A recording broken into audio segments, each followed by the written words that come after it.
మధ్యాహ్నం భోజనమైన తర్వాత మనలో కొంతమంది పరిశుద్ధులు ఎత్తబడ్డారు. మనమే పాపులుగా మిగిలిపోయామా అన్నట్టుగా ఉంది. మరి వారికి ఏమేం పనులున్నాయో మొత్తానికి వారు వెళ్ళారు, వారు వెళ్ళవలసి వచ్చింది.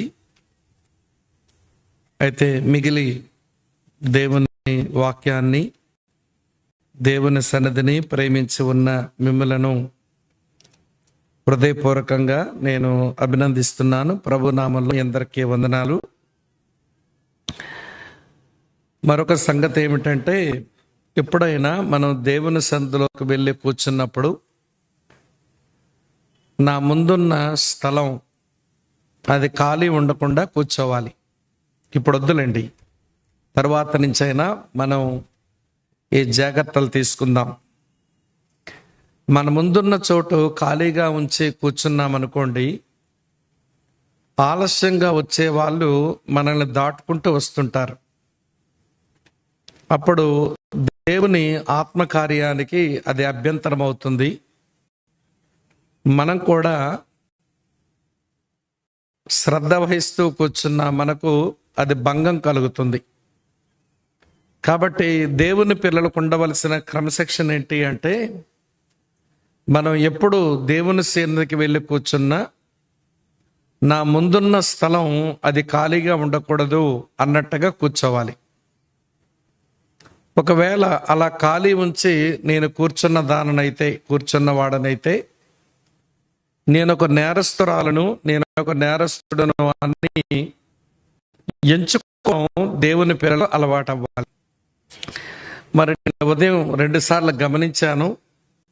దేవుని దాసుడు, అమ్మా మీ ముందున్న చోట్ల ఖాళీ ఉంచకండి, ముందుకొచ్చి కూర్చోండి అని చాలాసార్లు చెప్పారు. మేము ఈ కుర్చీ రిజర్వేషన్ చేసుకున్నాము, వేరే కుర్చీలో కూర్చోలేమన్నట్టుగా దేవుని సేవకుని మాటలు తుంగలో తొక్కి అలానే కూర్చున్నారు. అది నేను గమనించాను. మరి ఇప్పుడే కాదు, ఎప్పుడైనా కూడా దేవుని వెళ్ళి మనం కూర్చున్నప్పుడు మన ముందున్న స్థలం అది ఖాళీగా ఉండకుండా కూర్చోవాలి. అది ఆత్మసంబంధమైన క్రమశిక్షణ అన్నమాట. అది నేర్చుకుంటే మనం ఎంతో చెడతాం. చాలా సంతోషం. మరి మధ్యాహ్నం కూర్చొని వాక్యం వినాలంటే ఇది కొంచెం ఇబ్బందికరమైన సమయమే. ఎందుకంటే పాత్రలో బరువు పొట్టలోకి వచ్చింది. పొట్టల బరువు కాస్త పట్టుకుంటే బాగుండు అనిపిస్తుంది. మరి అలాంటి సమయం మన వాక్యం వినడం ఇది కొంచెం ఇబ్బందికరంగా ఉంటుంది. నేను తరచూ అంటాను, మధ్యప్రదేశ్ బరువే ఉత్తరప్రదేశ్ ఊగుద్దట. ఈ మధ్యప్రదేశ్లో బాగా నింపినాం. ఇప్పుడు ఉత్తరప్రదేశ్ కొంచెం ఊగే ప్రమాదం ఉంటుంది. కనుక మీరు కొంచెం మెలకువతో కూర్చొని వాక్యం వింటే చాలా సంతోషం.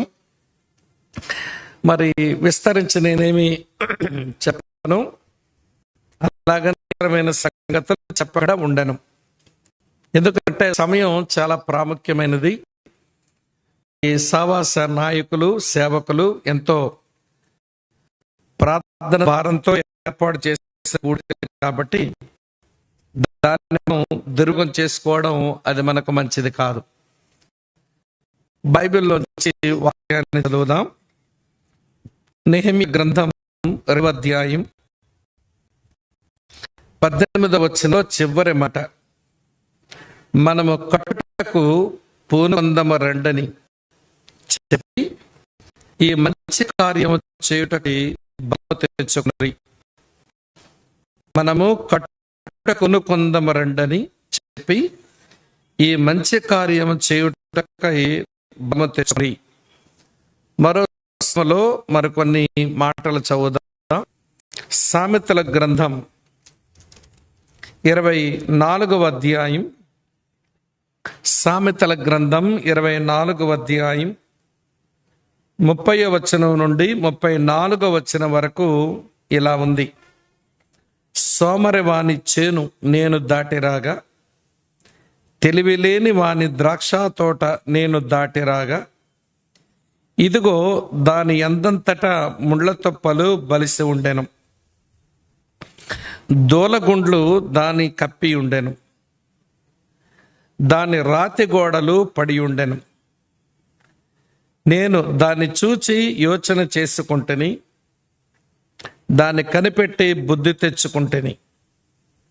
ఇంకా కొంచెం నిద్ర, ఇంకా కొంచెం కునుకుపాటు, పరుండుటకై ఇంకా కొంచెం చేతులు ముడుచుకొనుట, వీటి వలన నీకు దరిద్రత పరిగెత్తి వచ్చును.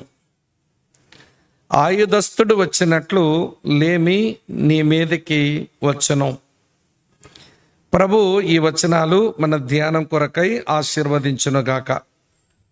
మా పరమ తండ్రి, మీకు వందనాలు చెల్లిస్తూ ఉన్నాం.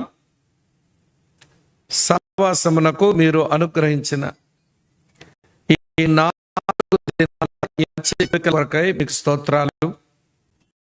రోజు మా మీద నుంచి దొరికింది, రెండవ రోజు కూడా పగటిపూట కూడిక అయిపోయింది. ఈ మధ్యాహ్న కాలపు కూడికలో మేము కూర్చున్నాము. మా అక్కర కొలది అవసరమును బట్టి నీ వాక్యంతో మీరే మమ్మల్ని కలుసుకుంటారు అని మా ప్రియులకు వినబుద్ధిని మీరు పుట్టించండి. గ్రహించు ఆత్మను మీరు దయచేయండి. దేవా, మెట్టుకు నీ నామానికి మహిమ, మాకు మేలు దయచేయండి. నేనంత బలహీనుడను నేను ఎరుగుదును, నన్ను బలపరిచి ఈ ప్రజల కొరకు విరిచి వాడుకునండి. క్రీస్తు ప్రభు పేర స్తోత్రించి ఆరాధించి మీకే ప్రార్థిస్తున్నాము తండ్రి. Amen, amen. ప్రభునందు ప్రియ సహోదర సహోదరులారా, మనము కట్టుటకు పూనుకుందాము రండి. ఏమి కట్టుకోవాలి?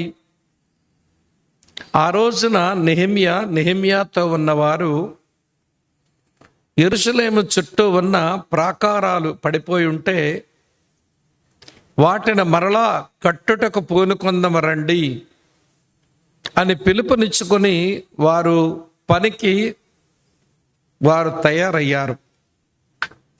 సరే, ఆ రోజున వారి ప్రాకారాలు ఏంటో ఉదయం చెప్పాను.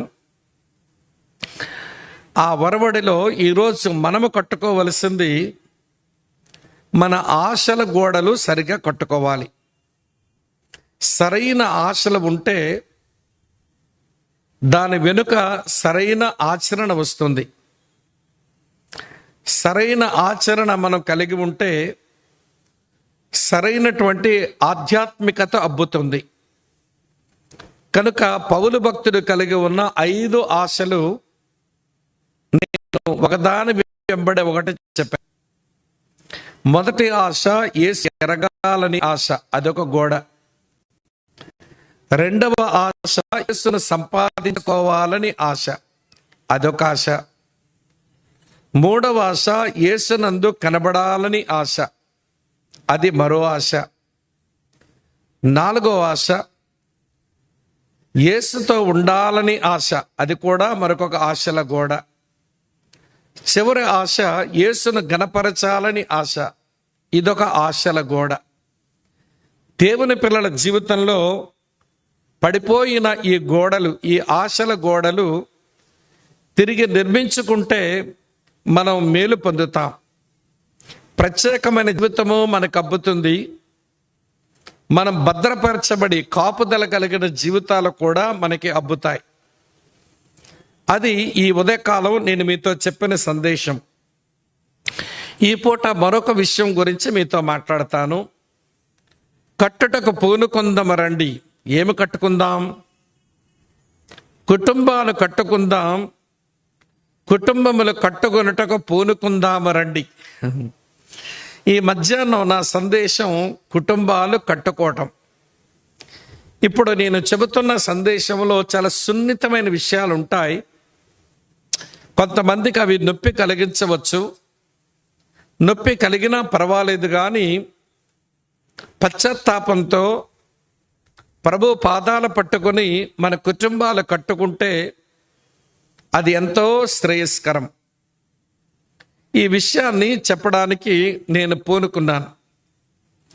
సొలొమోను ఇలాగంటున్నాడు, నేను ఒక చేనును దాటి వెళ్ళిపోతుంటే, నేను ఒక ద్రాక్ష తోటను దాటి వెళ్ళిపోతుంటే, దాని మధ్యలో ముళ్ళ తుప్పలు బలిసిపోయినాయి. ఆ తోట, ఆ చేనిలో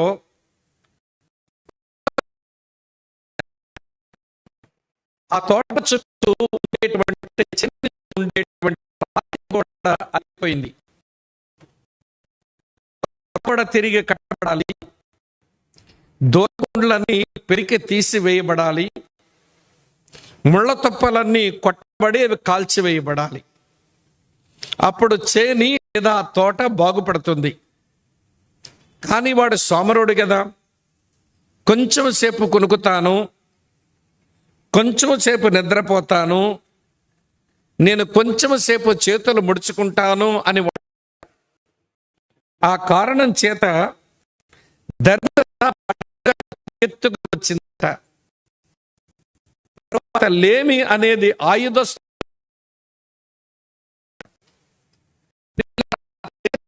తోట, అది ఒక క్రైస్తవ కుటుంబం అని మనం ఎంచితే సొలొమోను ఇచ్చినట్టుగా ఆ చేని, ఆ తోట నీ కుటుంబం.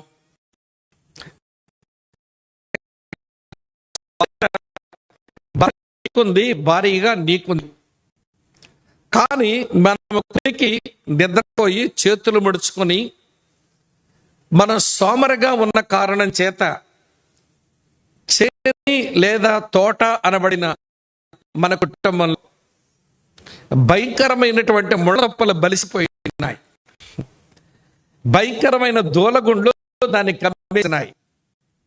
దాని చుట్టూ ఉన్న రాతి పడిపోయినాయి.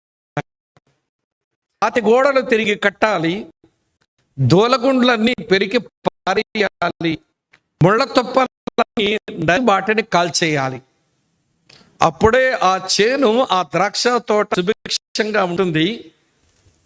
అలా మనం చేసుకోగలిగితేనే మన కుటుంబాలు చాలా బాగుంటాయి. లేదా మన కుటుంబాల మీదకు దరిద్రం, లేమి పరిగెత్తుకుని వచ్చి కూర్చుంటాయి మన కుటుంబాల్లో. ఈ రోజున చాలా మంది వారి కుటుంబాల గురించి మాట్లాడుకోవలసి వస్తే, అందరి మధ్యలోకి వచ్చాము, మా కుటుంబం బాగోలేదని ఏం చెప్పుకుంటామని 16 పళ్ళు బయటకు చూపించి చల్లగా తెల్లగా ఉన్నట్టు కనబడుతున్నారు. కానీ లోపలికి వెళ్ళి మనం తొంగి చూస్తే, లేదా వాళ్ళు లోపల చూసుకుంటే, వారి లోపల అగ్ని పర్వతాలు రగులుతూ ఉంటాయి. వీరు బయటకి తెల్లగా ఉన్నారు కానీ లోపల మండుతున్నారు. బయటకి వీరు చల్లగా ఉన్నారు కానీ లోపల వారు అగ్ని పర్వతాలు రగులుతూ ఉంటాయి. నేను చాలామంది భార్యాభర్తలను ఎరును. నా ముందుకు వచ్చిన వారిలో కూడా కొంతమంది అలానే ఉంటారు. సమాజానికి భయపడో, లేక పిల్లలు పుట్టేశారు కాబట్టి మేము వేరవ్వలేమో అన్నట్టు కలిసి బ్రతుకుతున్నారు. కానీ వీళ్ళు ఎప్పుడో మానసికంగా విడాకులు తీసుకున్నారు. ఈ మానసికంగా విడాకులు తీసుకున్న భార్యాభర్తల సంగతి వాళ్ళ కడుపున పుట్టిన పిల్లలకు తెలుస్తుంది. మా అమ్మ నాన్న ఒకే నీడ కింద ఉన్నారు, వాళ్ళు ఒకే బల్ల దగ్గర భోజనం చేస్తారు, ఒకే మంచం మీద పడుకుంటున్నారు, కానీ వీళ్ళిద్దరి మనసులు కలిసి ఉండవు. అమ్మది ఒక దారి, నాన్నది ఒక దారి.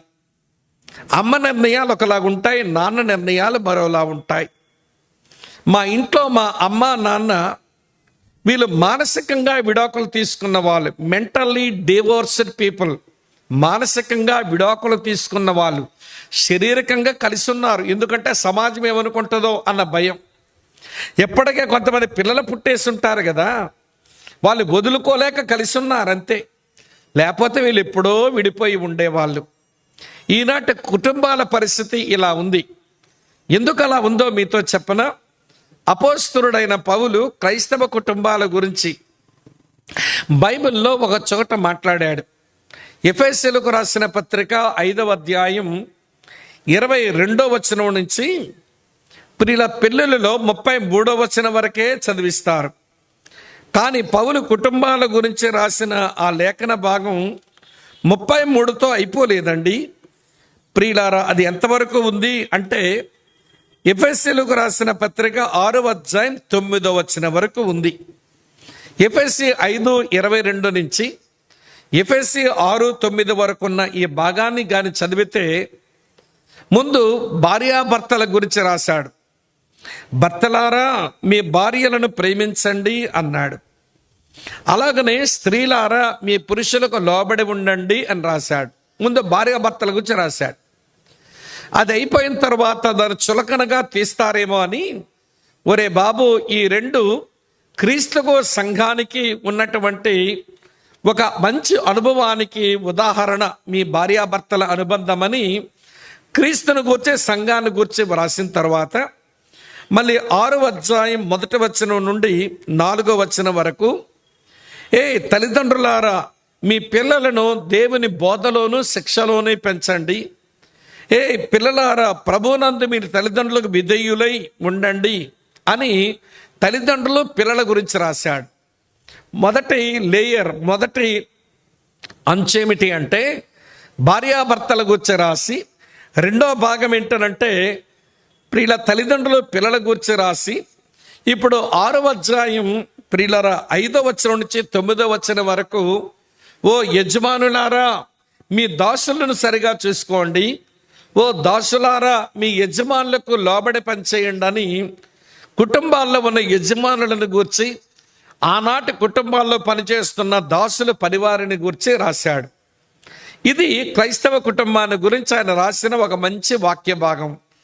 భార్యాభర్తల గూర్చి, తర్వాత పిల్లలు తల్లిదండ్రుల గూర్చి, తర్వాత దాసులు యజమానుల గూర్చి వరుసగా రాసి, మీరు గమనించారో లేదో పైనేమో ఒక విషయం రాశాడు, కిందేమో మరో విషయం రాశాడు. పైన ఏమి రాశాడు అంటే ఎఫెసీ పత్రిక 5వ అధ్యాయం 18వ వచనంలో, మీరు మద్యముతో మత్తులై ఉండకూడి దానిలో దుర్వ్యాపారము కలదు, అయితే ఆత్మపూర్ణులై ఉండండి అన్నాడు. అంటే కుటుంబాన్ని గురించి ఆయన రాసినటువంటి మాటల మీదన ఆత్మదేవుని గురించి రాసి, నీ కుటుంబం మన కుటుంబాలు ఆత్మదేవుని స్వాధీనం కింద, ఆత్మదేవుని అధికారం కింద అది ఉండాలి అని రాసినాడు. రాసిన తర్వాత కుటుంబాల గురించి రాసి కిందకు వచ్చేసరికి మరొకటి రాశాడు. చూడండి, 6:11 ఉంటుంది, మీరు అపవాది తంత్రములను ఎదిరించుటకు శక్తిమంతులగునట్లు దేవుడిచ్చే సర్వాంగ కవచమును ధరించుకోండి అన్నాడు. పైనేమో ఆత్మ గురించి రాశాడు, కిందనేమో అపవాది గురించి రాశాడు.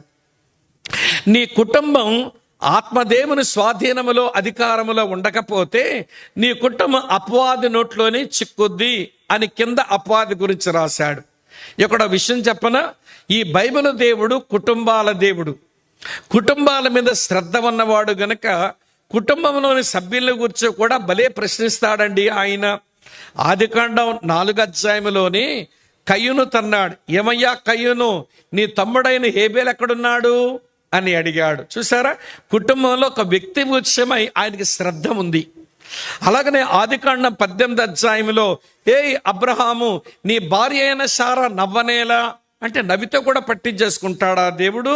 పట్టించుకుంటాడు, ప్రశ్నిస్తాడు కూడా. నీ భార్య ఎందుకు అలా నవ్వింది అబ్రాహాం అన్నాడు. ఈ బైబిల్ దేవుడు కుటుంబాల దేవుడు అనడానికి మరో నిదర్శనం ఏమిటి అంటే లూకాసు వార్త 19:10లో ఏమంటే ఆయన ఎందుకు వచ్చినాడో చెప్తాడు. పైన 9వ వచనం చూస్తే, ఇతడును అబ్రాహాము కుమారుడే, నేడు ఇతని ఇంటికి ఏమొచ్చింది? రక్షణ వచ్చి ఉన్నది అన్నాడు. బైబిల్ దేవుడు ఇంటికి రక్షణ ఇచ్చేవాడు. అందుకనే పౌలు శీలలు రోమా చెరసాలలో, వినండి ప్రియుల, ఫిలిప్పీ జైల్లో అంటే రోమీల నాయకత్వాన ఫిలిప్పీ జైల్లో ఉన్నప్పుడు ఆ జైలర్తో మాట్లాడుతూ ఇలాగన్నాడు పౌలన్న. అపోస్తలుల కార్యం 16:31లో, నీవు ప్రభువైన యేసునందు విశ్వాసం ఉంచుము, అప్పుడు నీవును నీ ఇంటి వారు చెప్పండి ఏం పొందుదురు? రక్షణ పొందుదురు అన్నాడు. అంటే ఇంటికి అంతటికి ఆయన లక్ష్యం ఉంచిన వాడన్నమాట. బైబిల్ దేవుడు కుటుంబాల దేవుడు. ఆది నుంచి అంతం వరకు కుటుంబాల మీద లక్ష్యం ఉన్నటువంటి వాడు. మనం కూడా కుటుంబాల మీద శ్రద్ధ వహించి మన కుటుంబాలను సరిగా కట్టుకోవాలి. అవి ఆత్మ నేతృత్వం కింద ఉంచుకోవాలి. లేదా అపవాది నోట్లో మన కుటుంబాలు పడతాయని గమనించక కొంతమంది తండ్రులు, కొంతమంది తల్లులు సోమరోళ్ళు అయినారు. వింటున్నారా మీరంతా? కొంచెం సేపు కొనుక్కుంటాము, కొంచెం సేపు నిద్రపోతాము, కొంచెం మేము చేతులు ముడుచుకుంటాము, కునికిపాట్లో పడతాము అనుకుంటే ఏమి దరిద్రత నీ కుటుంబంలోనికి పరిగెత్తి వస్తుందట. వింటున్నారా? అందుకని కుటుంబ యజమానివైన తండ్రివైన నీవు, కుటుంబ యజమానురాలైన తండ్రివైన నీవు నేర్చుకోవాల్సిన పాఠాలు లెక్కల నుంచి నేర్చుకోవాలి, పాటించాల్సిన విషయాలు పాటించాలి.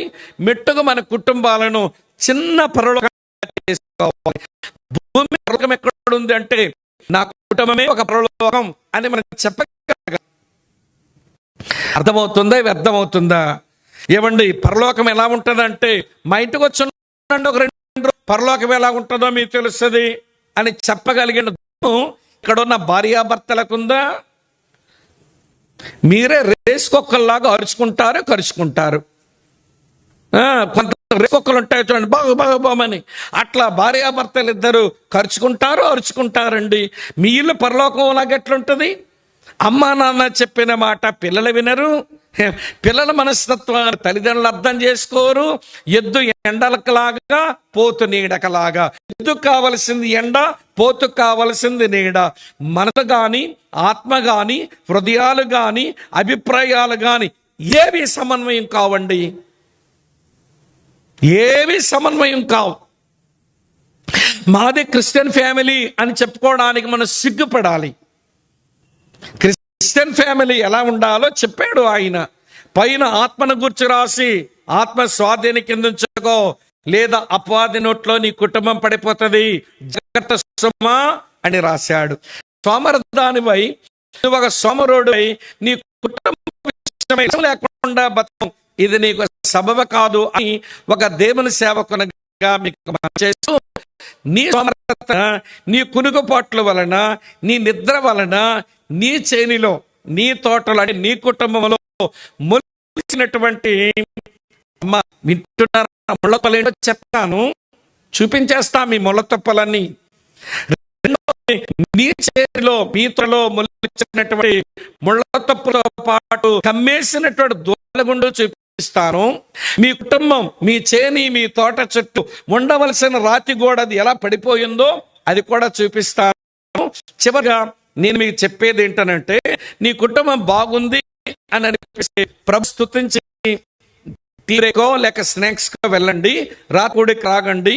లేదు బాగులేదు అనిపిస్తే ఎక్కడే ఒక 2 నిమిషాలు ఆగి, ప్రభువా నన్ను క్షమించవా, నా సంతానమే, నా అశ్రయే, నా అజాగ్రత్తే, నా చేనులో అంటే నా కుటుంబంలో, నా తోటలో అంటే నా కుటుంబంలో భయంకరమైన ముళ్ళతొప్పలు బలిసిపోవడానికి కారణమైంది,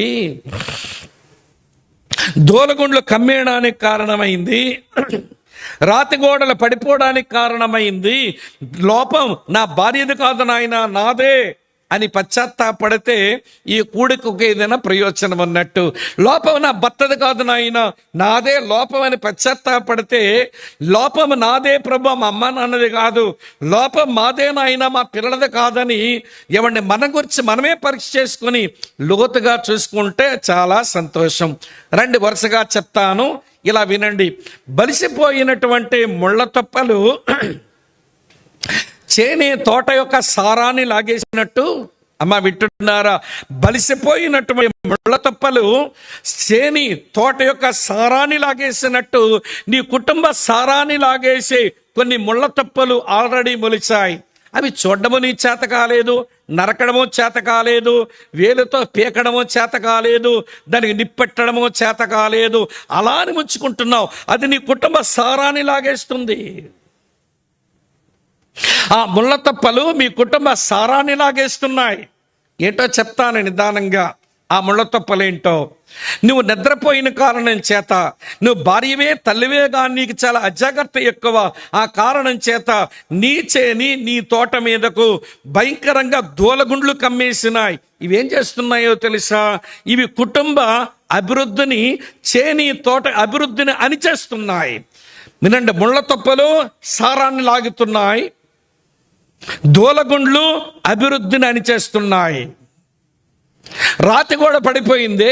ఏంటి రాతిగోడనంటే మన కుటుంబానికి క్షేమం, అది కూడా క్షీణించిపోయింది. రాతిగోడ పడిపోయింది, కుటుంబ క్షేమం క్షీణించిపోయింది. దూలగుండ్లు కమ్మేస్తున్నాయి, కుటుంబ అభివృద్ధిని అణిచేస్తున్నాయి. భయంకరమైన ముళ్ళ తొప్పలు మొలిచాయి, అది కుటుంబ సారాన్ని లాగేసుకుంటున్నాయి. కళ్ళు తెరవరే భార్యాభర్తల, కళ్ళు తెరవరే. రండి ప్రియులారు, ఇప్పుడు చెప్తాను.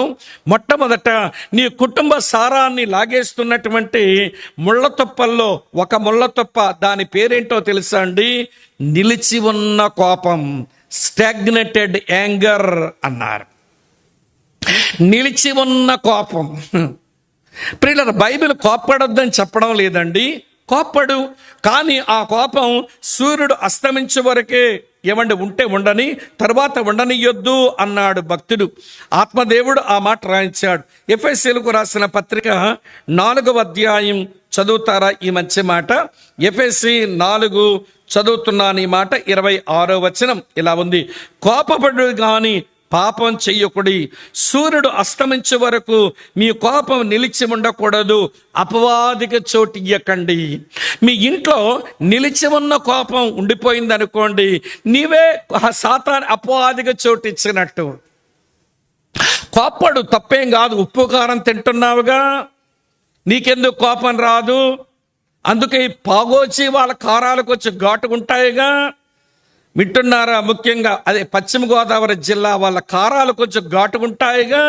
ఈ ఘాటు కారాలతో పచ్చళ్ళు పెట్టుకొని మరీ తింటారుగా. మీ కోపాలు ఉంటాయి, ఉండనివ్వండి, తప్పేం కాదు. కానీ ఆ కోపం సూర్యుడు అస్తమించే వరకు ఉండాలి. సూర్యుడు అస్తమించిన తర్వాత కోపం ఉండకూడదు. ఆ కోపాన్ని నిలిచి ఉంచుకున్నామనుకో, సాతానికి మీ ఇంట్లో చోటు ఇచ్చినట్టు లెక్క. కొన్ని కుటుంబాల్లో చూస్తామండి, రోజుల తరబడి, వారాల తరబడి, నెలల తరబడి, సంవత్సరాల తరబడి ఒకరి మీద ఒకరు కోపం ఉంచుకునే బతికేస్తుంటారు. ఏమండి సిస్టర్ గారు, బ్రదర్ మీద నీ కోపం వచ్చింది, ఎన్ని రోజులు ఉంచుకున్నావు? మా ముందు పెద్ద తెల్లగా చల్లగా మంచు పర్వతంలా కూర్చుంది, కానీ మొదనష్ట పక్క భర్త మీద కోపం ఎన్ని రోజుల నుంచి మనసులో పెట్టుకుని ఉంటుందో చెప్పలేమండి. మగాళ్ళ కూడా అంతే. ఏదో నచ్చని పని ఏదో చేసింది ఆమె నాలంటే మనిషే కదా, ఏదో తప్పిదం చేసిందని క్షమించి దగ్గర తీసుకోవడం మానేసి సంవత్సరాలు తరబడి పగబెట్టుకొని బతికేస్తుంటాడు ఈ సహోదరుడు. Stagnated anger. వినండి, నిలిచి ఉన్న కోపమే నీ కుటుంబ సారాన్ని లాగేసే పెద్ద ముళ్ళ తుప్ప. మీకు ఒక విషయం చెప్పనా? కోపం అలాగే ఉంచుకున్నామనుకో, అది బాగా బలిసి అది ద్వేషంగా మారుద్ది. కోపం కాస్త ఏమైపోయింది? ద్వేషంగా మారిపోయింది.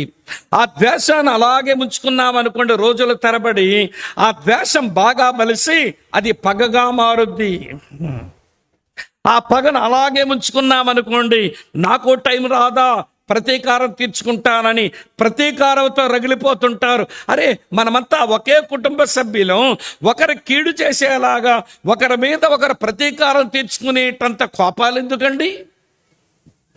ఇప్పుడు నేరుగా మీ ముఖం మీద అడుగుతున్నాను, నీ జీవిత భాగస్వామి మీద, నీ పేగు తెంచుకొని పుట్టిన బిడ్డ మీద, లేదా నీతో కలిసి కాపురం చేస్తున్న నీ యొక్క భార్య మీద కోపం పెంచుకున్నావు, దాన్ని ద్వేషంగా మార్చుకున్నావు, ద్వేషం పగ్గా మార్చుకున్నావు, ప్రతీకారంతో రగిలిపోతున్నామేంటి? మీతో చెప్పనా ప్రియులారా, ఆదికాండం 4వ అధ్యాయంలో దేవుడు కయ్యూను దగ్గరకు వచ్చి వేసిన ప్రశ్నదేనండి.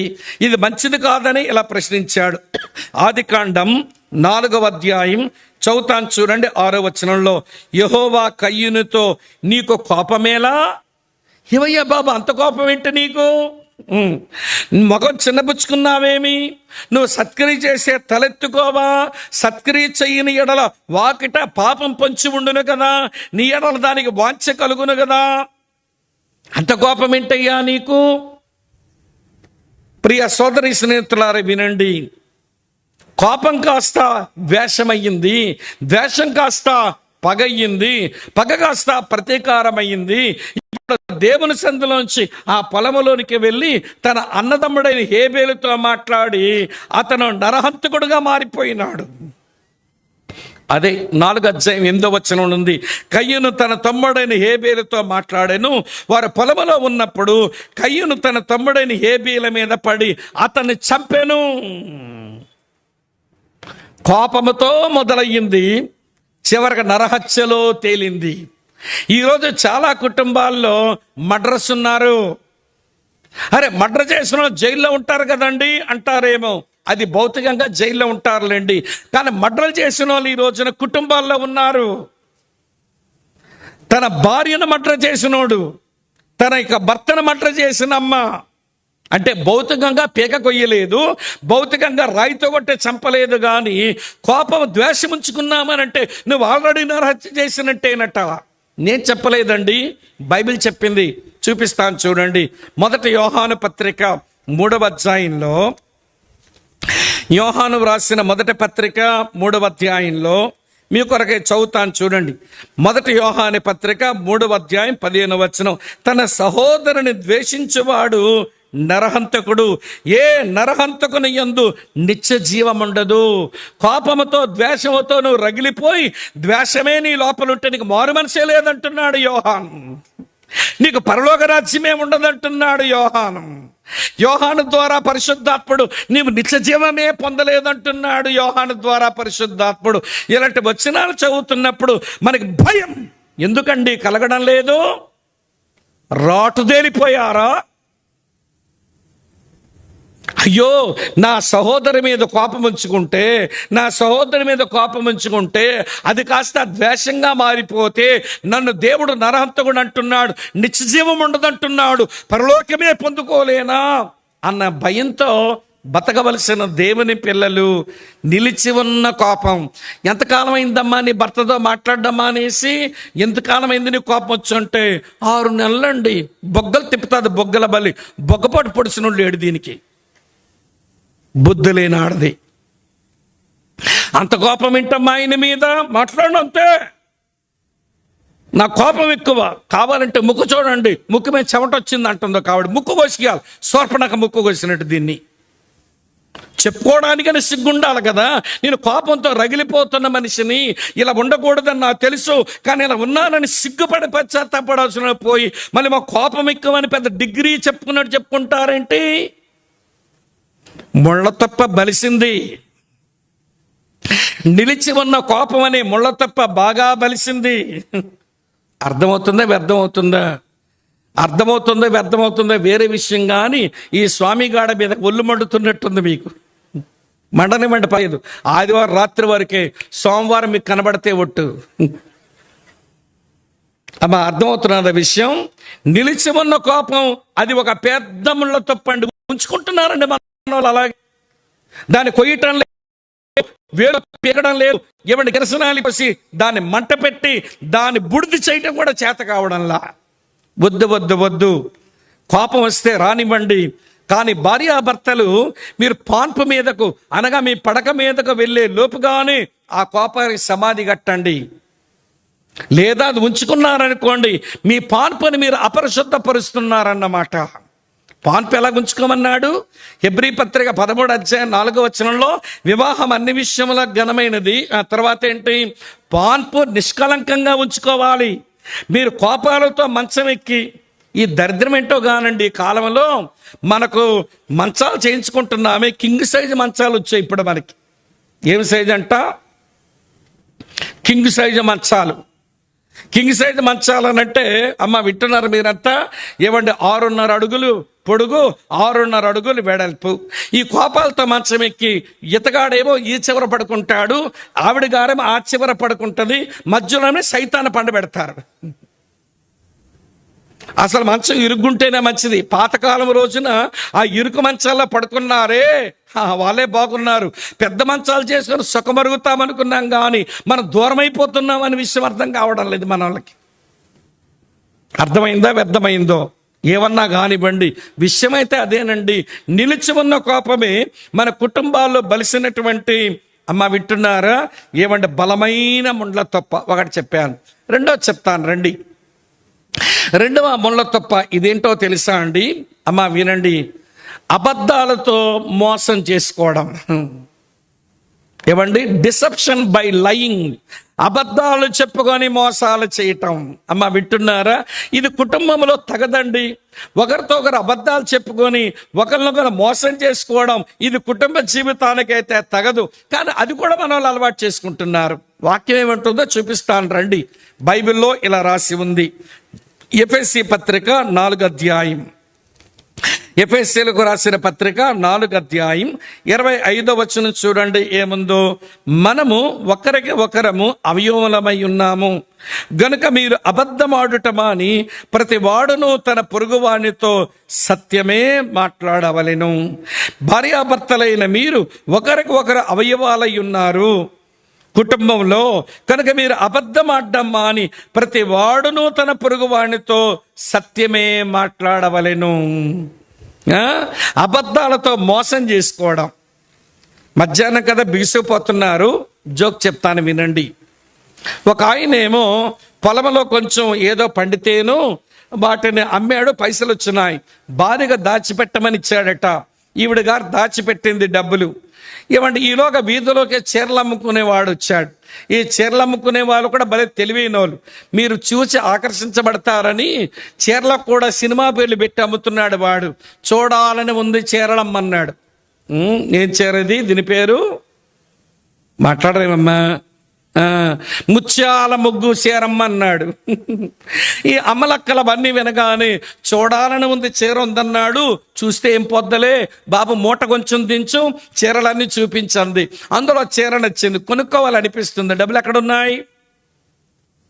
ఇచ్చాడుగా డబ్బులు, దాంతో కొనేసుకుంటే పోలా, మొత్తాన్ని చీర కొనేసుకుంది. సరే, కొత్త చీర ఇంట్లో పెట్టుకుంది. ఆడవాళ్ళకి ఎప్పుడైనా కొత్త చీర కొనుక్కుంటే ఎప్పుడు కడుదునా కట్టడానికి ఏదైనా ఒక మంచి సందర్భం వస్తుందా? ఒకటే ఉబలాట ఉంటుంది కదా మీకు. కొత్త చీర ఎన్ని రోజులు అలా మోనుంచుతాము, దాన్ని ఎప్పుడు కడతామని ఒకటే ఉబలాటం. ఏదో మంచి కార్యం వచ్చింది, మొత్తానికి అక్కగారి కొత్త చీర కట్టింది. ఇతగాడన్నాడు, ఏంటి చీర ఇది, నేను కొన్నట్టుగా లేదే అన్నాడు. ఏమండి, మీరు ఇచ్చిన డబ్బుల్లో ఇది కొంచెం చవకగా వచ్చిందని కొనేసుకున్నానండి. అప్పుడు చెబితే మీరు కోపడతారని, చీర కట్టాక చెబితే సందపడతారని నేను చెప్పలేదండని. ఏమండి, ఓపెన్గా సత్యం చెబితే ఎంత బాగుంది మహాతల్లి. ఈవిడంది, మా అమ్మ కొని పంపించింది రండి. ఎవరమ్మ కొని పంపించారు? వాళ్ళ అమ్మ కొని పంపించిందట. అక్కడ ఒక 10 రోజులు తిరిగాక ఇతగాడు వాళ్ళ అత్తమ్మ గారు పైనున్న ఊరి పని మీద పోయి మధ్యాహ్నం ఇలాగ ఎండన పడి ఇంటికి తిరిగి వస్తూ, ఎండలో ఏం ప్రయాణం చేస్తానులే, అత్తమ్మ ఇంటికి వెళ్ళి కొంచెం ఏదో మధ్యాహ్నం తిని కొంచెం పడుకొని ఏదో కాఫీ తాగి చల్లబడ్డాక ఇంటికి నడిచెళ్దామని అత్తమ్మ గారింటికి చేరాడు. వింటున్నారా లేదా? తిన్నాడు, కొంచెం మంచం మీద పడుకున్నాడు. లేవగానే అత్తమ్మకు వచ్చి కాఫీ కాసిచ్చింది. కాఫీ తాగి వెళ్ళే ముందు అంటున్నాడు, అత్తమ్మ నీ కూతురుగా చీర కొనలేని పరిస్థితిలో నేను ఉన్నానా? నువ్వే అసలు పెద్దానివి, నీకెవడా చీర కొని పంపించమన్నాడు అన్నాడు. పాప అమాయకురాల ముసలమ్మ అంది, నేనెప్పుడు కొన్నాను అయినా అంది. ఇక మన వాడి కాళ్ళు భలే స్పీడ్గా పడుతున్నాయి. ఏమండి, ఇంటికి గబగబా వచ్చాడు. పశువులు కొట్టే కర్ర ఒకటి ఉందేమో, ఆ తలుపు సందును తీసి పడిమని కొడుతున్నాడు. ఏమండి చెప్పండి, ఎందుకు కొడుతున్నారు చెప్పండి, నేనేం చేశానో చెప్పండి అంది. కర్ర ఇరిగాక ఈడు కోపం తగ్గాక అంటున్నాడు, ఎవడే కొన్నాడా చీర? అతని మనసులో అనుమానం రావడానికి కారణం ఎవరు? నా భర్త ఉత్తి అనుమానపు కొట్టుకోడండి, ప్రతి దానికి అనుమానిస్తుంటాడండి నన్ను అని మళ్ళీ నంగనాచిలా మాట్లాడతామే. నా భర్త పుట్టు అనుమానపు కొట్టుకోడండి, ప్రతి దానికి అనుమానిస్తుంటాడండి అని ఇప్పుడు కబుర్లు ఆడుతాను. నీకు అబద్ధం వాడు చెప్పమన్నాడే అక్క, నీ అబద్ధం అతని అనుమానానికి పునాది అయిపోయింది. ఇక నువ్వు ఏది చేసినా నిన్ను ఇక నమ్మడతను. ఈ రోజున చాలా మంది కుటుంబాల్లో, బైబిల్లో కూడా అంతేనండి, అబద్ధంతో చేసిన మోసాలు ఎన్ని ఇబ్బందులు తెస్తాయో చెప్పనా. పాపం ఆయనకేమో కళ్ళు కనబడవు. పెద్ద కొడుకుని పిలిచి అన్నాడు, నాయనా నేను చనిపోయే ముందే నేను ఆశీర్వదించేస్తాను రా, నాకు రుచికరమైన భోజనం చేసి పెట్టు, నిన్ను ఆశీర్వదిస్తాను అని అంటే, ఆ మాట విన్న భార్య చిన్న కొడుకుని పిలిచి, ఒరే మీ నాన్న పితృపారంపర్య ఆశీర్వాదం మీ అన్నయ్యకి ఇచ్చేసేలాగా ఉన్నాడు, మీ నాన్నకి ఏది రుచిగా ఉంటుందో అదంతా నేను ఇచ్చేస్తాను, ఆయన వండి పెట్టి నీతో పంపిస్తాను, నువ్వెళ్ళి ఆశీర్వాదాలు కొట్టేయి అంది. అన్న రోమాలు కలిగినోడు కదా, ఒకవేళ నాయన నన్ను తడిపి చూస్తే ఆశీర్వాదానికి బదులు శాపమే వస్తుందేమో అంటే, అది నేను చూసుకుంటానులే, నువ్వు వెళ్ళంది. మొత్తానికి వెళ్ళా.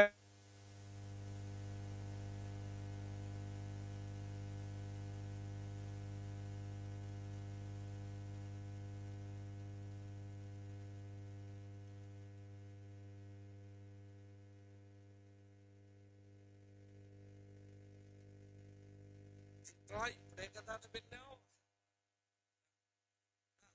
వచ్చి నాయన ఇగో నువ్వు నన్ను ఆశీర్వదించు నిమిత్తమై దీన్ని తిని నన్ను ఆశీర్వదించు అని అంటే, తట్టట్టున్నాడు, నా కుమారుడా ఎవరెవరా నీవు అన్నాడు. నీ జ్యేష్ఠ కుమారుడైన ఏశావును అని అబద్ధంతో మోసం చేస్తున్నాడు. ఏశావు, నీ జ్యేష్ఠ కుమారుడైన ఏశావును అని చెప్పి అబద్ధమాడాడు. వెంటనే కొంచెం అనుమానం వచ్చిందేమో ఇస్సాకు, ఇప్పుడే కదరా వెళ్ళావు, ఇంత శీఘ్రంగా ఆ జంతు మెట్ల దొరికింది, దాన్ని ఎలాగ డ్రెస్ చేసి వంట చేసి తెచ్చి యాకోబు అన్న మాట అండి. వినండి ప్రియమైన స్నేహితులారా, నీ దేవుడైన యెహోవా నా ఎదుటికి రప్పించుట చేతనే, అబద్ధంతో మోసం చేయడానికి దేవుని కూడా వాడేసుకుంటున్నాడు. నీ దేవుడైన యెహోవా నా ఎదుటకు రప్పించుట చేతనే అని చెప్పి ఆ అబద్ధములో దేవుని కూడా కలిపాడు. ఇక చూడండి ఆ ఇంట్లో వచ్చిన తట్టాలు ఎలా ఉన్నాయో.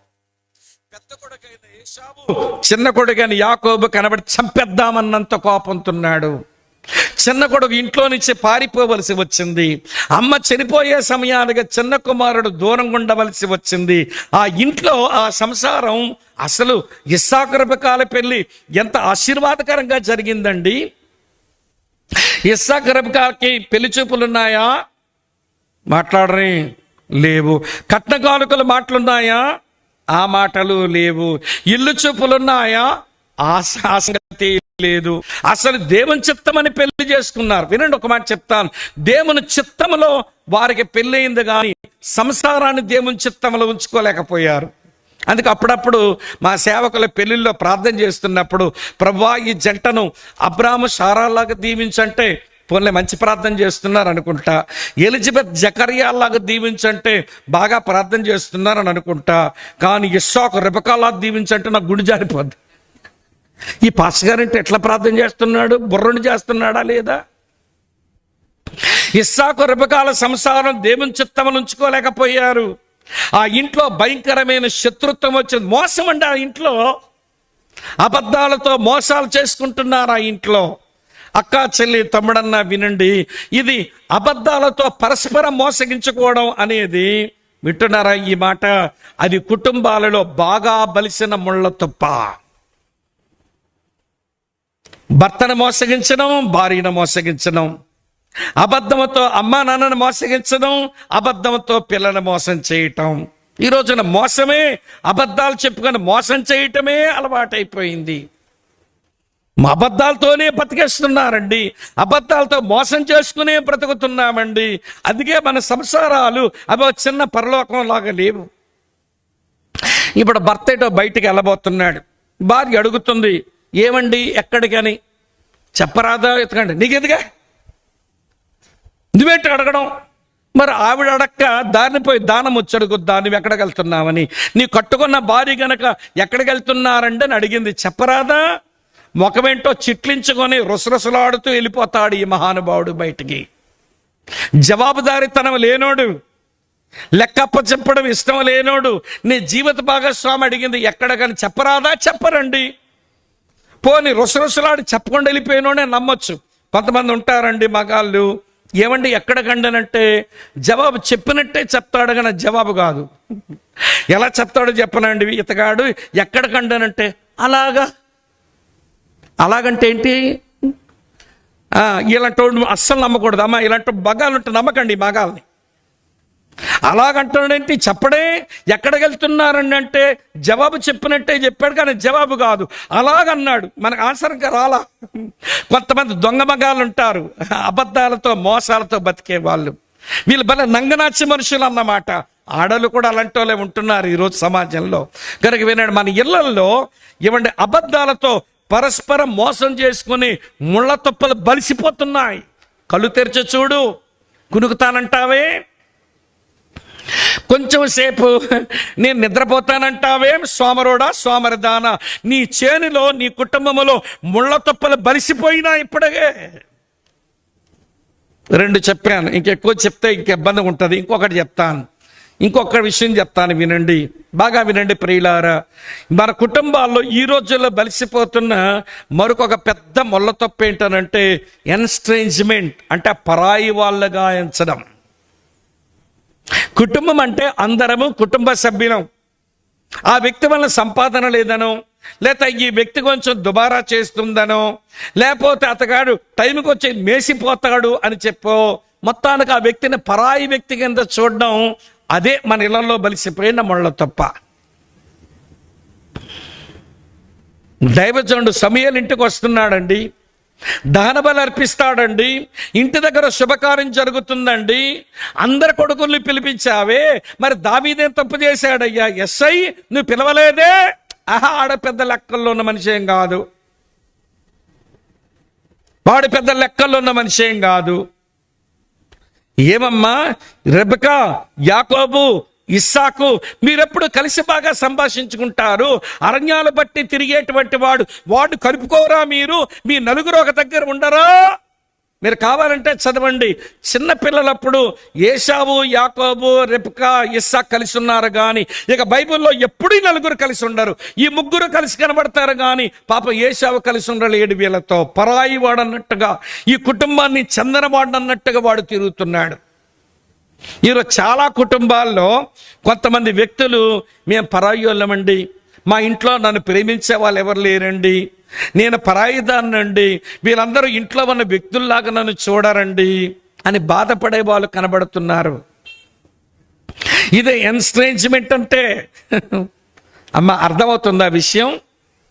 వినండి. ఈ మధ్య ఒక అమ్మాయి నాతో మాట్లాడుతుంటుంది, అన్న ఏం చేయాలో తెలియటం లేదన్నా, ఏదైనా జరిగితే వాళ్ళమ్మ, ఈయన, వాళ్ళ నాన్న మాట్లాడుకుంటారు కానీ నాతో సంబంధమే లేదు, ఆ ఇంట్లో వ్యక్తినే కాదన్నట్టుగా ట్రీట్ చేస్తారన్నా. ఆశ్చర్యం ఏంటనంటే వాళ్ళ ఇంట్లో అమ్మ, నాన్న, బావగారు, ఏమంటే తోటికోడలు, భర్త, వీళ్ళందరిది వాట్సాప్ గ్రూప్ ఉందట. ఈ పిల్లల గ్రూపులో పెట్టలేదు. ఆ పిల్ల ఇంట్లోని వ్యక్తి కాదా? ఆ పిల్లను భర్తను వదిలేసి ఆమె చిన్న బిడ్డను పట్టుకొని వచ్చేసింది. నేను అడిగా, 2 సార్లు విజిట్ చేశా, ఏంటమ్మా నువ్వు ఇంట్లో ఉన్నావు అని అంటే, నాకు వర్క్ ఫ్రమ్ హోమ్ అన్న, చాలా పెద్ద కంపెనీలో పనిచేస్తుంది, ఆర్డినరీ లేడీ ఏం కాదు, నెలకి 2 లక్షల పైన వస్తుంది ఆ పిల్లగా జీతం. ఆర్డినరీ లేడీ ఏం కాదు, మంచి సాఫ్ట్వేర్ కంపెనీలో పనిచేస్తుంది. ఏమండి IIITలో చదువుకుందేమో, మంచి ఉద్యోగమే వచ్చింది పిల్లకు. కానీ ఎందుకు ఇలా ఉండిపోయినావు అసలు ఏంటనంటే, ఒకసారి అడిగితే వర్క్ ఫ్రమ్ హోమ్ అంది, రెండోసారి వీధిలో విజిట్ చేయడానికి వెళ్తే వర్క్ ఫ్రమ్ హోమ్ అంది, మూడోసారి మా సంఘ పెద్ద ఒక ఫోన్ చేసి, బ్రదర్ ఈ పిల్ల వచ్చిన రోజులయ్యింది, ఎందుకు వెళ్ళలేదో తెలుసా, ఇదంట ప్రాబ్లం అని కొన్ని ప్రాబ్లం చెప్పాడు. మరి నేను 2 సార్లు అడిగాను కదండి, అబద్ధం చెప్పడం ఎందుకు నాతో? చివరికి అమ్మాయిని వాళ్ళ ఇంటికి చేర్చడానికి కూర్చోబెట్టి, ఏంట్రా సమస్య అంటే, ఆ ఇంట్లో నన్ను పరాయిదానిగా చూస్తారనయ్యా. మా మామయ్య, మా అత్తయ్య, మా బావగారు, మా యొక్క ఆడపడుచు, మా యొక్క తోటికోడలు, నా భర్త, వీళ్ళందరూ వాట్సాప్ గ్రూప్ అని నన్ను గ్రూపులోనే పెట్టలేదని, ఏదైనా జరిగితే వాళ్ళే మాట్లాడుకుంటారు, నాతో సంభాషణ ఏం చెయ్యరు. నేను ఆ ఇంట్లో వ్యక్తిలాగా లేననిపించి ఇక ఉండకూడదని పిల్లోడిని పట్టుకొని వచ్చేసాను. ఇది కరెక్ట్ కాదమ్మా, సెట్ చేస్తాములే అని చెప్పి అబ్బాయితో ఫోన్లో మాట్లాడి తర్వాత ఒక సేవకుడిని తోడిచ్చి అక్కడ మరొక ఒక సేవకుడిని పెట్టి మొత్తానికి ఆ ఇంట్లోకి అమ్మాయిని పంపించరా బాబు, కోపద్రేకాలు ఎక్కువ కాలం ఉండవు, చిన్న పిల్లాడితో ఈ పిల్ల ఉద్యోగం లక్షలు వస్తే రావచ్చు కానీ డబ్బు కాదు కదా శాశ్వతం అని చెప్పి పిల్ల చెప్పాను. నువ్వు ఉద్యోగం చేసి డబ్బులను బట్టి గర్వంగా ఉన్నావని నీ భర్త అంటున్నాడు. అవసరమైతే నీవు నాకు ప్రాముఖ్యం, ఈ కుటుంబం నా ప్రాముఖ్యం, ఈ ఉద్యోగం అన్న వదులుకుంటానండి, మీరు నాకు కావాలనే మాట చెప్పు. అది కుటుంబ జీవితం అంటే. డబ్బు శాశ్వతం కాదు పిల్ల అని చెప్పి ఆ పిల్లను పంపిస్తే మొత్తం ఆరంభంలో ఉద్యోగం అంతావా చేర్చుకుంటానన్నాడట. మీరు నాకు ముఖ్యం, కుటుంబం నా ముఖ్యం, వచ్చే ఈ లక్షలు కాదండి అని చెప్పేది. కొంచెం మెత్తబడ్డాడు, ఇంట్లో చేర్చుకున్నాక ఇప్పుడు ఆయనే అంటున్నాడు, చెయ్యి ఉద్యోగం, ఎవడొద్దన్నాడు అంటున్నాడు. చక్కబెట్టుకోవడం చేత కాదండి అమ్మలక్కలకి. సత్యభామలో అలిగేసి వెళ్ళిపోతారు. సత్యభామలు కుటుంబం అంటే తమాషా అనుకుంటున్నారా? దేవుడు భూమి మీద పెంచిన ఒక యూనిట్ అండి ఫ్యామిలీ అంటే. దేవుని ఉద్దేశాలు, దేవుని సంకల్పాలు నెరవేర్చబడ్డానికి దేవుడు భూమి మీద ఉంచిన ఒక యూనిట్ ఫ్యామిలీ. ముళ్ళ తప్పులే మొలుస్తాయి, నరుకు, వేళ్లతో పీకేయి, నిప్పేసి తగలబెట్టాయి, అంతేగాని ఉంచుకుంటే ఎట్లా? కనుక ఎన్స్ట్రేంజ్మెంట్, పరాయి తత్వం, పరాయి వాళ్ళగా చూడడం అది మంచిది కాదండి. ఎవరైనా బాధపడతాం కదా, పిల్ల బాధపడడంలో అన్యాయం ఏమి లేదు, న్యాయమే ఆ పిల్ల బాధపడడంలో. అరే ఒకే కుటుంబ సభ్యులు ఆ కొడుకు నేను కుటుంబానికి చెందనవాడిని అన్నట్టుగా అయిపోతే మనం వెనకాల పడాలి. వద్దు నాయన, అలాంటి మనసు రానియొద్దురా. ఈ కోడలు నువ్వు నీ ఇంట్లో చెందిన వ్యక్తిని కాదనుకుంటే వద్దు పాప, నువ్వు అట్లా అనుకోవద్దమ్మా అని మనం ఎవడ బుజ్జగించి చెప్పుకోవాలి. కానీ నువ్వు అలా అనుకుంటే అలాగే ఉండు మరి, నువ్వు అనుకుంటే అలాగే ఉండు మరి, నువ్వు మా పుట్టలేదు అనుకుంటావురా అని కొడుకు తండం ఏంటో, నువ్వు మా కోడలు కాదనుకుంటావు లేవే, పోవే మా ఇంట్లోంచి అని అనడం ఏంటో. వీళ్ళకు దేవుని భయము లేకండి ఇలా ప్రవర్తిస్తున్నారు ఈ రోజుల్లో. ఈ ముళ్ళ తొప్పలు బాగా బలిసి ఏమండి వటవృక్షాలు అయిపోయిన ఇళ్లల్లో. కోపమేమో నిలిచి ఉంది, అబ్దాలతో మోసం చేసుకుంటున్నారు, ఒకరు పరాయోలు గెంచుకుంటున్నారు. ఇవన్నీ ఇళ్లలో బలిసిన బలమైన ముళ్ళపలు. ఒకవేళ మీ కుటుంబాల గురించి ఆలోచిస్తే ఇక్కడే మీరు మెట్లు కూడా ఎక్కి టీ కూడా తాగడానికి వెళ్ళక మునిపే ఈ ముళ్ళ తొప్పలు దేవుని సముఖంలో దేవుని అగ్నితో కాల్చుకొని బయటికి వెళ్ళండి. మీరు ఉంచుకొని పోకండి, పొడుస్తాయి ముళ్ళు, సలుపు పెడుతుంది ముళ్ళులు పొడిచాయంటే. నిలిచి ఉన్న కోపం ముళ్ళ తొప్ప, ఆ ముళ్ళు పొడిచిందంటే సలుపు ఉంటుంది. పరస్పరము అబద్ధాలతో మోసం చేసుకోవడం ఇదొక ముళ్ళు, అది పొడిచిందంటే చాలా ప్రమాదం. పరాయి వాళ్ళు ఎంచుకోవడము అదొక ముల్లే. ఇంతకంటే కొంచెం చెప్పలేను. ఈ మూడు మనసులో పెట్టండి. రెండో సంగతి చెప్తాను. దూలగుండ్లు మన అభివృద్ధిని అణిచేస్తున్నాయి. ఏమిటండి దూలగుండ్లు? ఇక్కడ ఉన్నారా లేదా మీరు? ఏంటి లీనమైపోయినట్టున్నారంతా? మంచిది, లీనమవ్వండి, బోధపడుతుంది, దేవుడు మాట్లాడతాడు మీతో. దూలగుండ్లు కమ్మేశాయి, అది మన అభివృద్ధిని అణిచేస్తున్నాయి. చెప్తాను వినండి. దూలగుండ్లు కూడా మూడు చెప్తాను, బాగా వినండి. ఇందులో మొదటి దూలగుండు ఏంటనంటే సంభాషణల లోపం, ల్యాక్ ఆఫ్ కమ్యూనికేషన్. ఒకరితో ఒకరు మాట్లాడుకోరండి. అమ్మ వింటున్నారా? సంభాషణ సంబంధాలను పటిష్టం చేస్తుంది. దేవుడే మనుషులు తనతో సంబంధం కలిగి ఉండడానికి దేవుడే మాట్లాడాడండి. హెబ్రీ పత్రిక 1వ అధ్యాయం 1వ వచనం, దేవుడు మాట్లాడెను. ఎందుకంటే దేవుడు మాట్లాడడం, మనుషులు తనతో సంబంధం కలిగి ఉండాలని దేవుడే మాట్లాడినాడండి. God speaks. మరి ఈ రోజున మనం మాట్లాడకపోతే ఎట్లా అండి? అమ్మ వింటున్నారా? ఏ కుటుంబంలోనైతే నిశ్శబ్దం ఏలుబడి చేస్తుందో అక్కడ సాతానుడు నాట్యమాడుతూ ఉంటాడు ఆ ఇళ్లల్లో. కోపంతో వచ్చి మాట్లాడడం మానేసినా ఏమండి జరిగిందేదో జరిగిందని మళ్ళీ ఎవరొకరు మాట్లాడడం మొదలు పెట్టేయాలి సాయంత్రం లోపు. కానీ అంతేగాని ప్రియులారా, మాటలు లేకుండా ఇళ్లల్లో ఉండడం అది మంచి కుటుంబ జీవితం కాదు. ఇలా చెప్తాను వినండి. సంభాషణలుంటే వినండి ప్రియులారా, ఏమైనా చక్కని సంబంధం ఏర్పడతాయి. అయితే సంభాషణలు చేయడానికి ముందు సమయాలు ఇచ్చుకోవడం రావాలి. సమయాలు ఇచ్చుకోలేని వారు సంభాషణలు చెయ్యలేరు. సంభాషణలు చేయని వారు సంబంధాన్ని పటిష్టం చేసుకోలేరు.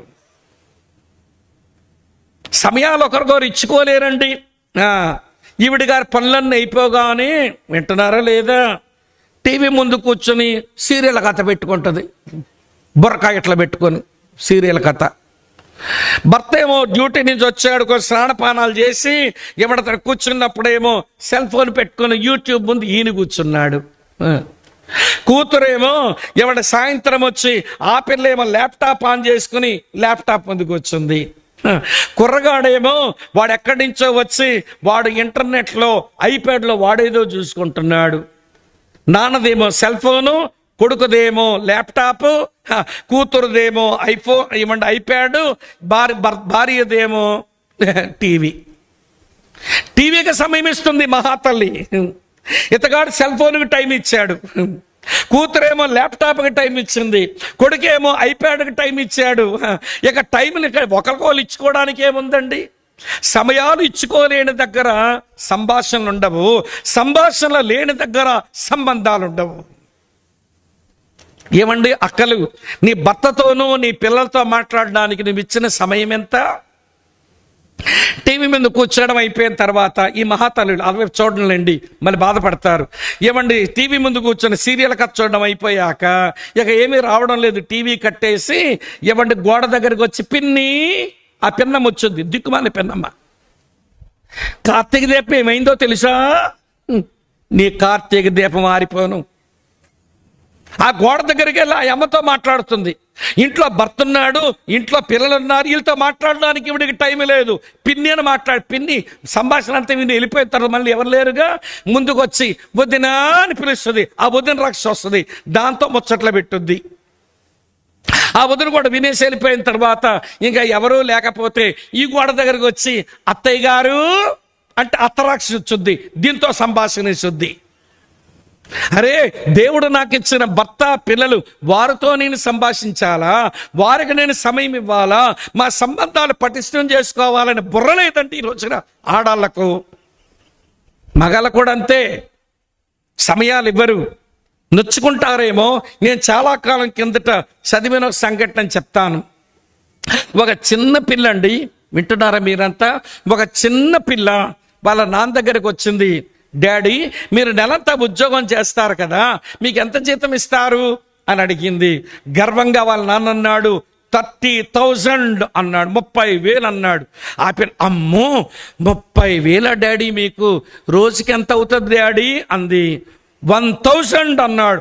అమ్మో 1,000 అని చెప్పి గబగబా వెళ్ళిందంట బెడ్రూమ్లోకి.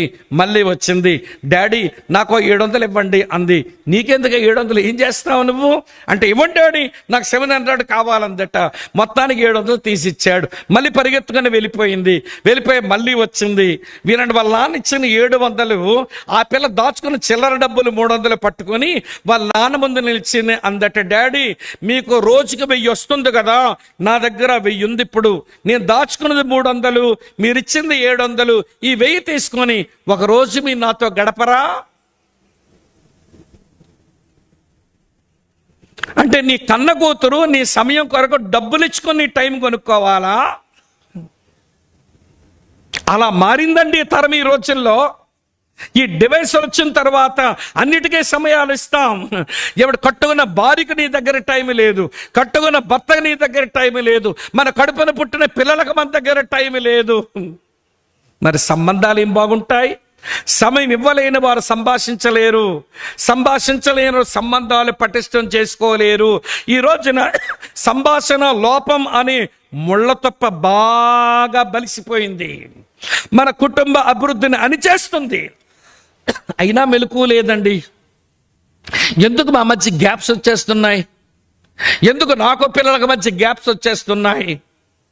అరే మేము మాట్లాడుకోవాలి కొంచెం అనే ఆలోచన కూడా లేకుండా ఎవరినే ఏదో గాలికి పుట్టినట్టు గాలికే బతుకుతున్నట్టు గాలి మనుషులు అయ్యారండి ఈ రోజున.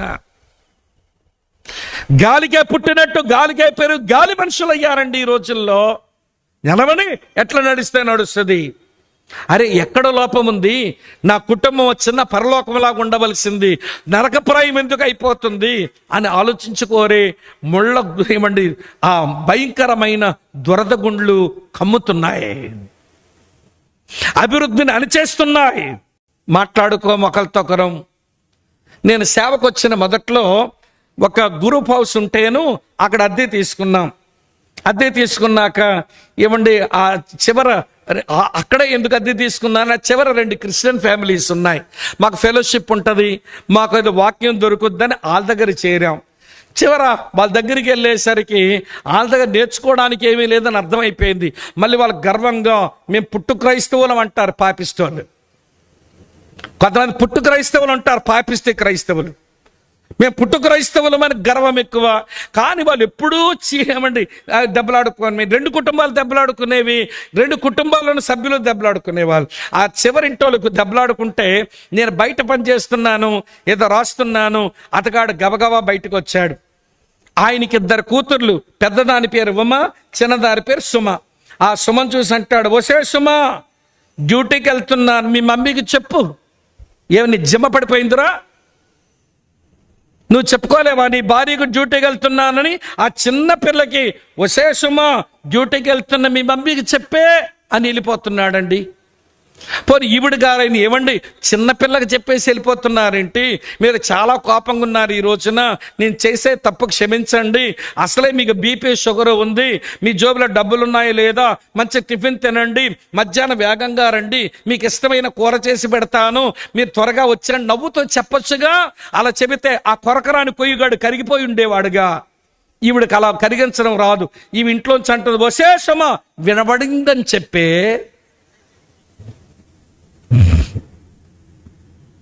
బాహి అని దెబ్బలాడుకున్నట్టు, నేను డ్యూటీకి వెళ్తున్నాను మమ్మీకి చెప్పే అని ఇతగాడంటాడు. నాకు వినబడిందని చెప్పాను వాళ్ళ అమ్మంటుంది.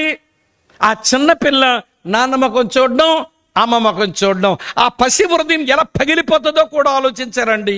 మీ మౌనాలు మీ పిల్లల హృదయాలు పగలగొడుతున్నాయి. మీ మౌనాలు మీ పిల్లల యొక్క మనోభావాలు దెబ్బతీస్తున్నాయి, వాళ్ళ మనసులను విరిచేస్తున్నాయి. నేను అలిగి మాట్లాడడం మానేశానని నువ్వు అనుకుంటున్నావు, నా కోపంతో నేను దీంతో మాట్లాడడం మానేశాను నువ్వు అనుకుంటున్నావు. కానీ మీ కడుపున పుట్టిన పిల్లల యొక్క హృదయాలు పగలగొడుతున్నటువంటి దుర్మార్గులమని రవ్వంతైనా స్పృహ రాదేంటి? స్పీక్ అవుట్, మాట్లాడు. దేవుడు కూడా అన్నాడు, సమయోచితమైన మాట వెండి పల్లెములో పెట్టబడిన ముత్యములాగుంటది, మాట్లాడుకోండి. కొలస్సీలకు రాసిన పత్రిక 4:6 అన్నాడు. మాట్లాడాలంటే మనం కొలస్సీ పత్రిక 4:6లో ప్రతి మనుషునికి ఎలాగ ప్రత్యుత్తరం ఇయ్యవలెనో అది మీరు తెలుసుకొనుటకై మీ సంభాషణ ఉప్పు వేసినట్టు ఎల్లప్పుడూ రుచిగలదిగాను కృపాసహితముగాను ఉండనయ్యండి. మీ మాటలు రుచిగా ఉండేలా చూసుకోండి, మీ మాటలు కృపతో నిండినట్టుగా చూసుకోండి, మీ మాటలు ఉత్తరం ఇచ్చినట్లుగా ఉండేలా చూసుకోండి. మాట్లాడండి. Speak out, speak out, speak out. మాట్లాడు. ఈ రోజున చాలా కుటుంబాల్లో ఉన్న సంభాషణ లేమి ఇది దూలగుండ్లు మొత్తం ఇలా కప్పేస్తా ఉన్నాయి. ఇంతకంటే ఎక్కువ చెప్పలేను. 1, నీ సంభాషణ జాగ్రత్త, నీ మాటల జాగ్రత్త. మాట్లాడు, సంభాషించు. ఇంతకంటే ఎక్కువ వివరించలేను. 2 దూలగుండ్లు ఏంటనంటే సంపద విషయమై జాగ్రత్త, మీ మూట విషయమై జాగ్రత్త, మీ సంపద విషయమై జాగ్రత్త. వినండి ప్రియులారా, సంపదలు ఎలా వస్తాయి? 3 మార్గాలు చెప్తాను, బైబిల్ చెప్పే మార్గాలు. సంపదలు ఎలా వస్తాయంటే, మొదటగా నువ్వు కష్టపడి పని చేయి, సంపాదించు. దేవుడు పనిని ఆశీర్వాదంగా ఇచ్చాడు. ఈ లోకములో పాపం ప్రవేశించకమునిపే దేవుడు పనిచ్చాడండి. ఆదికాండం 3వ అధ్యాయములో పాపం ప్రవేశించింది, కానీ ఆదాము అవ్వలకు దేవుడు 2వ అధ్యాయములోనే ఒక పని ఇచ్చాడు. పని ఎప్పుడు శాపం అనుకోకండి, పని ఆశీర్వాదం. పని లేకపోతేనే శాపం కింద ఉన్నట్టు, ఎవడి పని ఉంటే మన ఆశీర్వాదం కింద ఉన్నట్టే. అమ్మ వింటున్నారా? కనుక పని ఉంటే కష్టపడి సంపాదించు, అలా సంపాదించవచ్చు. 2వది పెట్టుబడి పెట్టి సంపాదించు. ఉపమానాలు ఉదాహరణ చెప్పినప్పుడు అమ్మ వింటున్నారా, 5 తలాంతులు, 2 తలాంతులు, 1 తలాంతు. 5 తలాంతు కలిగిన వాడు మరో 5 సంపాదించినాడు. 2 తలాంతులు కలిగిన వాడు మరో 2 సంపాదించు. 1 తలాంతు పొందిన వాడు భూమి యజమాని వచ్చి ఏమంటున్నాడట, నా తలాంతును నీవెందుకు కావకారులకు ఇవ్వలేకపోయావు? నేను వడ్డీతో నేను వసూలు చేసుకుందును కదా, నువ్వెందుకు దాని భూమిలో పాతి పెట్టావు? సోమరమైన చెడ్డదాసు అని అంటాడు కదా అని యేసయ్య అన్నాడు. అంటే దేవుడు నీకు ఇచ్చిన సంపదను ఎవడు ఏదైనా మిగిలి ఉంటే పెట్టుబడి పెట్టు, సంపాదించు. సంపాదన అలా చేయాలి. ఒకటి కష్టపడి పని చెయ్యు, రెండవది పెట్టుబడి పెట్టు. మూడో సంగతి ఏంటనంటే, అమ్మ సంపాదన ఎలా చేయాలి? పొదుపు చెయ్యు. ఏం చేయాలా? పొదుపు చేయాలి. లోకం ఏమంటుందంటే, వింటున్నారా మీరంత? అర్థమవుతుందమ్మా నేను చెప్పింది? లేదా నా గోడ మిగులుద్దా? అర్థమవుతుందా అండి? ఇవనండి, లోకం ఏమంటో తెలుసా? ఈ రోజు కొను రేపు తీర్చుదువులే, ఈ రోజు కొను రేపు తీర్చుదువులే, ఈ రోజు కొను రేపు తీర్చుదువులే. Instalment instalment instalment, EMI EMI EMI. లోకం వినిపించే స్లోగన్. దేవుడు అంటున్నాడు అది కాదు. ఈ రోజు పొదుపు చెయ్యి, రేపు కొందువు గాని. ఈ రోజు పొదుపు చెయ్యి, రేపు కొందు. చూడండి ఎంత వ్యత్యాసం ఉందో. లోకం అంటుంది ఈ రోజు కొని రేపు తీర్చుకుందువు గాని, ఈ రోజు కొని రేపు తీర్చుకుందువు గాని. దేవుడు అంటున్నాడు ఈ రోజు పొదుపు చెయ్యి, రేపు కొందువు గాని, ఈ రోజు పొదుపు చెయ్యి, రేపు కొందువు గాని. మనకు దేవుని మాట బుర్రకెక్కదు, సైతాన మాట, లోకం మాట బాగా కారుకున్నాం. దేంతో? ఈఎంఐ. ఫ్రిడ్జ్ కొన్నా దేంతో? చెప్పరే నంగనాచుల్లాగా, ఈఎంఐ. ఏసీ కొన్నావు దేంతో? ఈఎంఐ. మన బతుకంతా ఈఎంఐలే. ఏమండి, నెల చివరికి రాగానే ఈఎంఐలు కట్టడానికి గుండె గాబరైపోతా ఉంటుంది. కట్టకపోతే వడ్డీ పెరిగిపోతాయని గాబరపడి ఏమండి ఇప్పుడు ఒళ్ళు గొల్లైపోతా ఉంటుంది అనారోగ్యంతో. ముందు పొదుపు చేద్దాం, తర్వాత ఖర్చు పెడదాం. ముందు ఖర్చు పెట్టి తర్వాత తీర్చుకుందాం కాదు, ముందు పొదుపు చేద్దాం. అమ్మలక్కలకు ఈ మాట బాగా ఎక్కాలి. ఏమమ్మా, నీ పోపుల డబ్బాలో ఏమైనా పొదుపు చేస్తున్నావా?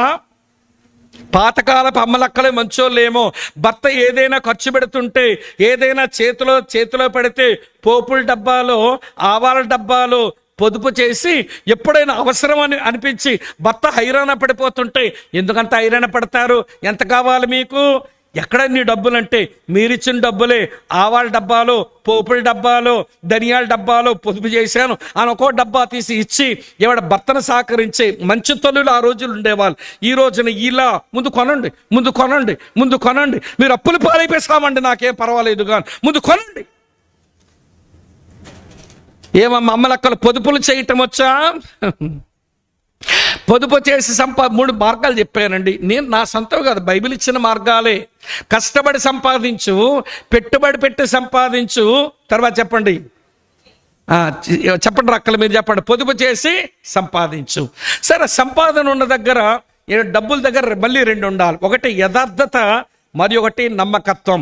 యథార్థత అంటే నువ్వు సంపాదించిన డబ్బుల్లో దేవునికి చెందవలసినవి ఉంటాయి, అవి దేవునికి ఇచ్చేసాయి.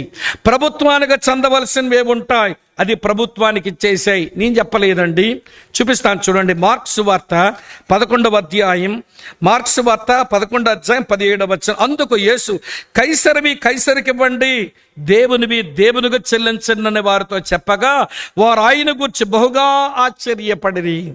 దేవునిది దేవునికి ఇవ్వండి, కైసరిది కైసరికి ఇవ్వండి. నేను ఆ మధ్య మా వైపు వెళ్ళండి ఒక బోర్డర్కి వెళ్తున్నాను, ఒరిస్సా బోర్డర్కి వెళ్తున్నా పరిచర్యకు. వెళుతుంటేను మా ముందు కారు ఉంది. ఆ కారు దానికంటే ముందు ఎక్కువ చక్రాలతో ఉండే ఒక లారీ ఉంది. దాని పెద్ద ట్రైలర్ అంటారుగా, ఎక్కువ టైర్లు ఉంటాయి దానికి. ఆ పొడవాటి లారీ ఉంది. ఆ లారీ బంపర్కు తగిలినట్టుగా ఈ కారు పెట్టుకున్నాడు పెద్ద మనిషి. సరే, ఆ లారీ వాడేమో టోల్ ట్యాక్స్ కట్టాడు. కట్టిన తర్వాత ప్రియులారా గేటు లేచింది. లారీ వెళుతుంటే, పొడవట్ల లారీ కదా, ఇంకా గేటు పడలేదు. ఈయన కారు బంపర్ టు బంపర్ పెట్టుకొని లారీ వెనకాల కూడా పోయాడు. ఈయన టోల్ గేట్లో ఆపరా ఆపరా ఆపరా నరుస్తున్నారు. అంటే ఆ పక్కడే ఆ కారు మీద చదవరా అన్నాడు. ఆ కారు మీద ఏముందో నేను కూడా చదివా, ఎందుకంటే వాళ్ళ వెనకాల కారు నేనే డ్రైవ్ చేసుకుంటున్నా. ఆ కారు మీద ఏముందో తెలుసండి, యేసుక్రీస్తు అందరికీ ప్రభు. సిగ్గన్నా లేదు ఆ మాట రాసుకోవడానికి. ఎంతండి టోల్ ట్యాక్స్ కడితే? 130 రూపాయలండి ఆ గేటు దగ్గర. 130 రూపాయలు అగ్గొట్టడానికి బంపర్ టు బంపర్ పెట్టి లారీ వెనకాల డొమ్మా కొట్టి పారిపోతున్నాడు. ఈరోజు చాలా మంది క్రైస్తవులు ఎలాంటి వాళ్ళు ఉంటారు, ప్రభుత్వానికి చెల్లించవలసిన చెల్లించగా మళ్ళీ ఏమో దేవుని బిడ్డలం అంటారు. డబ్బు విషయంలో ఏముంది నీకు యథార్థత? ఎక్కడ ఉన్నారా లేదా? దేవుంది దేవునికి ఇవ్వండి, ప్రభుత్వానికి ఇవ్వాల్సింది ఎగ్గొట్టకండి.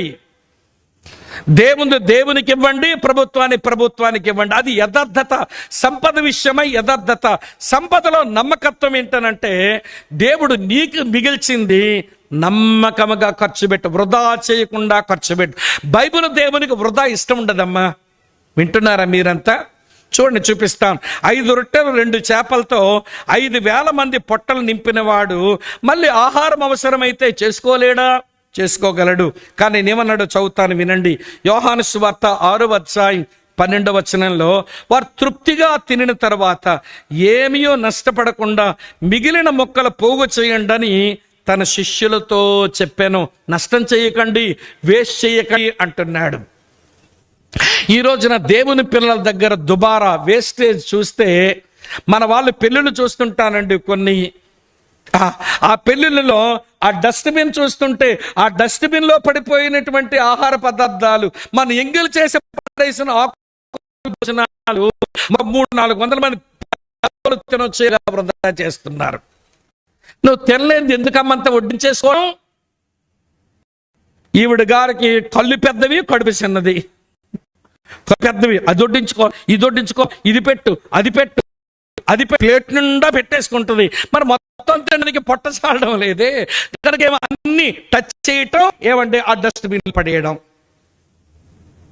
దేవుడు చూడడం లేదనుకుంటున్నారా? మీ దుబారా అంతా, మన దుబారా అంతా దేవుడు చూడడం లేదనుకుంటున్నారా? అమ్మా వింటున్నారా? ఎవరైనా మాకు వడ్డిస్తాం తెచ్చేస్తామంటే మీరు తేవద్దు, నేనే వచ్చి వడ్డించుకుంటా. ఎందుకంటే మీరు ఎక్కువ పెట్టారనుకోండి, మళ్ళీ నేను తినలేకపోతే అది మళ్ళీ వేస్ట్ చేయాలి. అరే, నేను దేవుడు నా చేతిలో ఉంచిన ఒక బియ్యప్పగించకు నేను దేవునికి లెక్కప్పగించాలని స్పృహ లేక ఎంత దుబారానో చెప్పలేమండి దేవుని పిల్లలు. అమ్మ, నీ కుటుంబానికి దేవుడు ఉంచిన పైసలు నష్టం చేయకుండానే ఖర్చు పెడుతున్నావా? అక్కలు ఏమనుకోపోతే చెప్తానండి. ఈ రోజున ఏమండి, ఈవిడ గారు ఒక చీర కొనింది, మంచిది కొనుక్కున్నావు, మంచి చీర, ప్రైజ్ ద లార్డ్. చీర కొనగానే దానికి సరిపడా సేమ్ కలర్ గాజులు కావాలంట, సేమ్ కలర్ క్లిప్పులు కావాలంట, సేమ్ మ్యాచింగ్ రబ్బర్ బ్యాండ్ కావాలంట, సేమ్ మ్యాచింగ్ చెప్పులు కావాలంట. ఎక్కడి నుంచి వస్తాయమ్మా? తెచ్చినోడు గట్టిగుంటే తిన్నోడు పని తెపారం అని నువ్వు ఎట్లయినా ఖర్చు పెడతావులే. మ్యాచింగులు పిచ్చి అక్కకంట. వింటున్నారా లేదండి? మ్యాచింగ్ లేకపోతే పేక వస్తాడండి ఎవడైనా.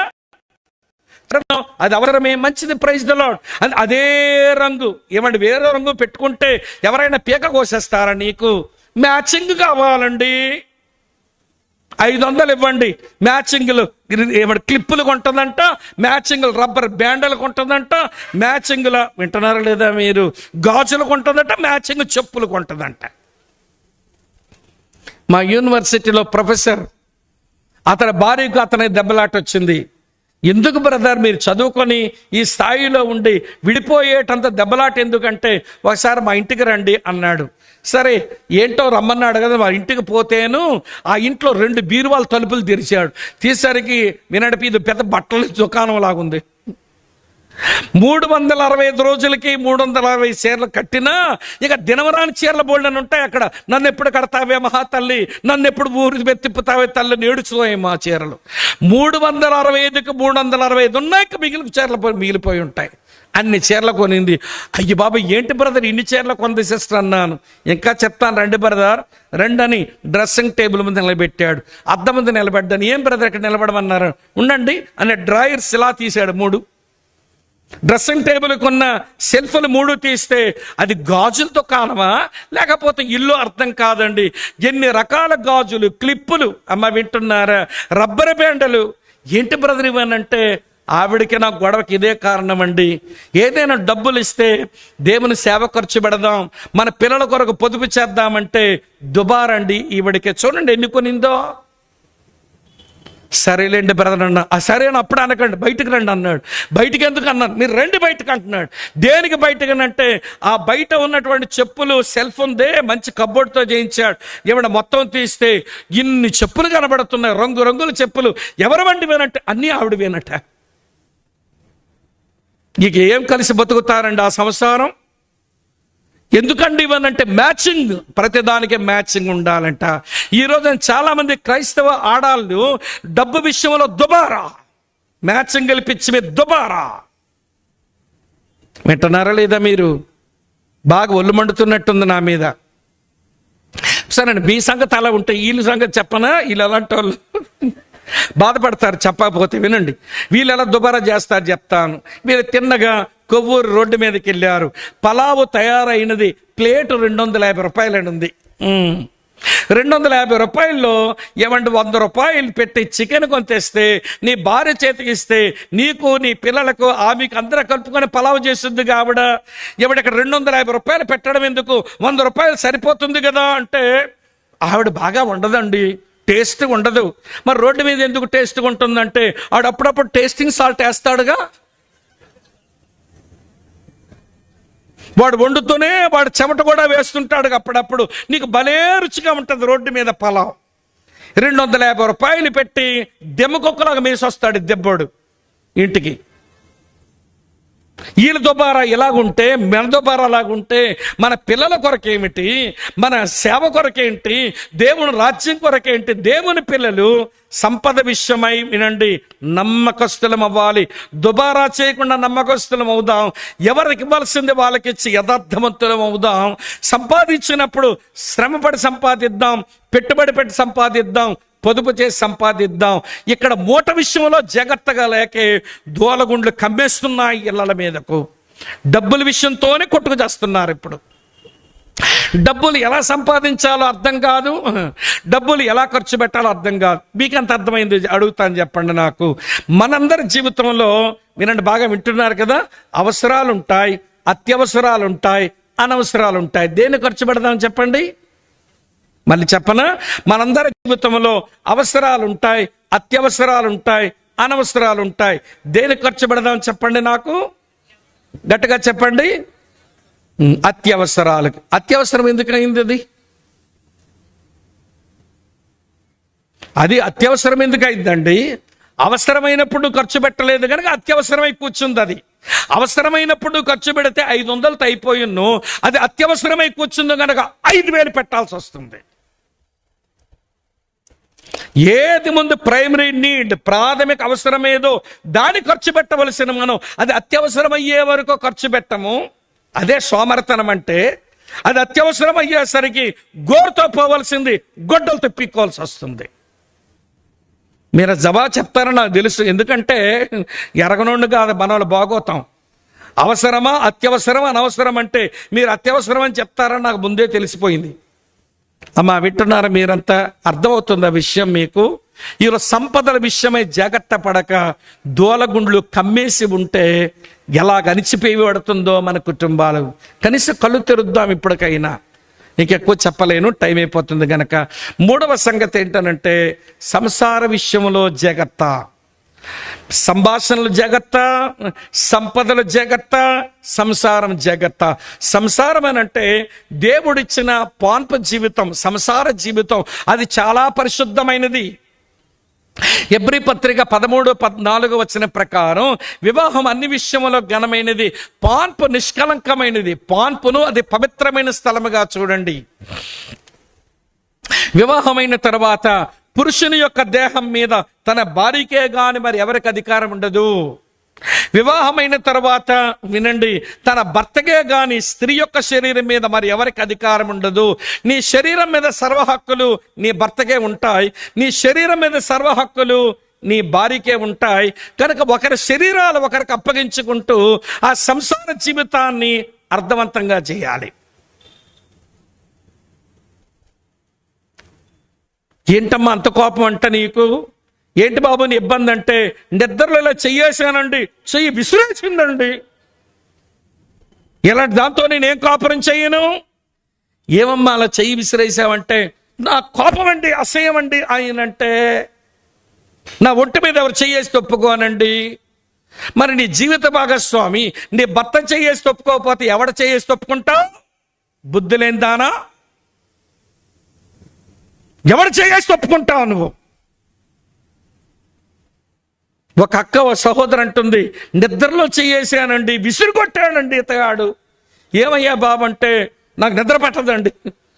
నువ్వు పరుపు మీద సంసార జీవితంలో కొద్దిసేపు నీ నిద్రగా త్యాగం చేసి మీ ఇద్దరు శరీరాలు ఏకం చేసుకుని మీ పోలికలో మీ స్వరూపంలో ఒక బిడ్డకు జన్మనివ్వాలని దేవుడు మీకు సంసార జీవితం ఇస్తే నువ్వేంటి చిరగపడుతున్నావేంటి? నీకు బుద్ధి లేదా మగాడా?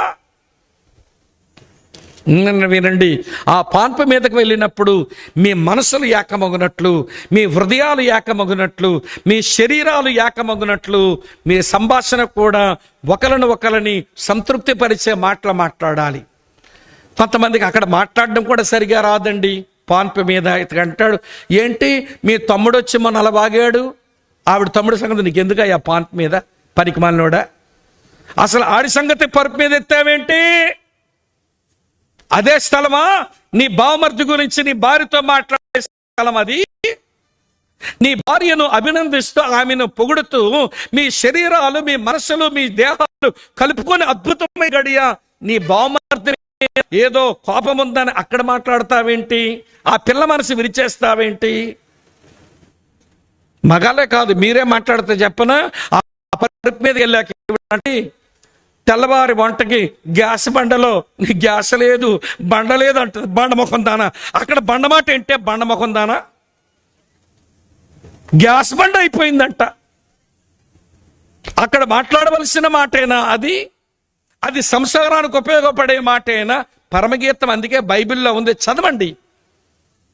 పాన్పు జీవితం పరిశుద్ధంగా ఉంచుకోవడానికి ఎలాంటి మాటలు ఒకరి గురించి ఒకరు మాట్లాడుకోవాలో ఆ పుస్తకం చదివితే బాగా మనకు బోధపడుతుంది. నేను ప్రేమతో మీ సహోదరుని మనవి చేస్తున్నాను, సంసారంలో జాగ్రత్త లేక, సంపదల విషయంలో జాగ్రత్త లేక, సంభాషణ విషయంలో జాగ్రత్త లేక దూలగుండ్లు కమ్మేశాయి మన కుటుంబానికి. సోమరదానిపై సోమరబోడుపై ఇంకొంచెం సేపు కొనుక్కుతాను, ఇంకొంచెం సేపు పడుకుంటాను, ఇంకొంచెం సేపు చేతులు ముడుచుకుంటాను అంటున్నావు. నీ తోటలో, నీ చేనిలో దూలగుండ్లు కమ్మేశాయి. ఇంతకంటే ఎక్కువ చెప్పలేను, టైం లేదు, అయిపోయింది. సరే, రాతి గోడల సంగతి చెప్పి ముగించేస్తాను. నీ చేని, నీ ద్రాక్ష తోట చుట్టూ ఉండవలసిన ఆ 4 వైపుల ఉన్న ఆ 4 రాతి గోడలు పడిపోయినాయి. కట్టుకో తిరిగి మరలా. నిద్రపోవద్దు, నిద్రపోయింది చాలు. కొనకొద్దు, కొనికింది చాలు. లే, మేలుకో. సీనాయి పర్వతం దగ్గర 2.5 సంవత్సరాలు దాదాపు ఉండిపోయారు. దేవుడు అన్నాడు, మోషే ఈ ప్రజలను సాగది, ఎక్కడి నుంచి సాగని వీళ్ళందరినీ ప్రయాణం చెయ్యాలి, సిద్ధం చెయ్యి అంటే సీనాయి పర్వతం దగ్గర కుటుంబాలన్నింటినీ ఇలానే ఉంచి మోషే మాట్లాడడం మొదలుపెట్టాడు. నేను ఎక్కువ వివరించను, చిన్నగా చెప్తే సరిపోతుంది మీకు. మీరు తర్వాత ధ్యానం చేసుకోండి. ముగింపుకు చేస్తున్నాను. సంఖ్యాకాండం 9వ అధ్యాయం చదవండి. సంఖ్యాకాండం 9వ అధ్యాయం వరకు ఇశ్రాయేలు ప్రజలు సుమారు 2.5 సంవత్సరాలు సీనాయి పర్వతం దగ్గర ఉండిపోయారు. ధర్మశాస్త్రం పొందారు, ప్రత్యక్షత గుడార నిర్మాణం నేర్చుకున్నారు, నిర్మించినారు. ఇప్పుడు దేవుడు అంటున్నారు, మీరు కుటుంబాలుగా సాగుతా ఉన్నప్పుడు ఈ గోడలు సరిగా కట్టుకోండి. మీరు ఏంటో చెప్పి నేను ముగిస్తాను. ఒకసారి తెరవండి, అందరూ చూపిస్తాను. సంఖ్యాకాండం 9వ అధ్యాయంలో 15వ వచనం నుంచి మొదలు పెడుతున్నా. 15వ వచనంలో చదువుతాను, చూడండి. వారు మందిరమును నిలబెట్టిన దినమున మేఘము అని ఉంది, చూడండి. అది ఒకసారి అది అండర్లైన్ చేయండి, మేఘం అనే మాట. మళ్ళీ 16వ వచనం చూడండి. నిత్యమును అలాగే జరిగాను, మేఘము మందిరమును కమ్మిన. మళ్ళీ మేఘం అని ఉంది. మళ్ళీ 17వ వచనం ఆరంభం చూడండి, ఆ మేఘము అని ఉంది. మళ్ళీ 17వ వచనంలోని 3వ లైన్ చూడండి, ఆ మేఘం ఎక్కడ నిలిచును అని రాసి ఉంది. తర్వాత 19వ వచనం చూడండి, 18వ వచనం చూడండి, ఆ మేఘం మందిరం మీద అని ఉంది 3వ లైన్లో. మళ్ళీ 19వ వచనం చూడండి, 2వ లైన్లో ఆ మేఘము అని రాసి ఉంది. మళ్ళీ 20వ వచనం ఆరంభములో మేఘము అని రాసి ఉంది. మళ్ళీ 21వ వచనం ఆరంభములో అలాగే మేఘమని రాసి ఉంది. మళ్ళీ 21వ వచనం 3వ లైన్లో ఆ మేఘం పైకెత్తబడగానే రాసి ఉంది. 21వ వచనం మళ్ళీ అడుగు నుంచి పై లైన్లో ఆ మేఘం పైకెత్తబడినప్పుడని రాసి ఉంది. 22వ వచనంలో ఆ మేఘమని రాసి ఉంది. అమ్మా, వింటున్నారా మీరంతా? ఇన్నిసార్లు ఎందుకు రాయించినాడు దేవుడు? ఇన్నిసార్లు దేవుడు ఎందుకు చెప్పించినాడు అనంటే, ఓ దేవుని ప్రజల కుటుంబాలారా, మేఘముతో సంబంధం ఉండి బతకండి. మేఘము లేచిందా మీరు లేవండి, మేఘము నడిచిందా మీరు నడవండి, మేఘం ఆగిందా మీరు ఆగండి, మేఘముతో కనెక్ట్ అయి బతకండి,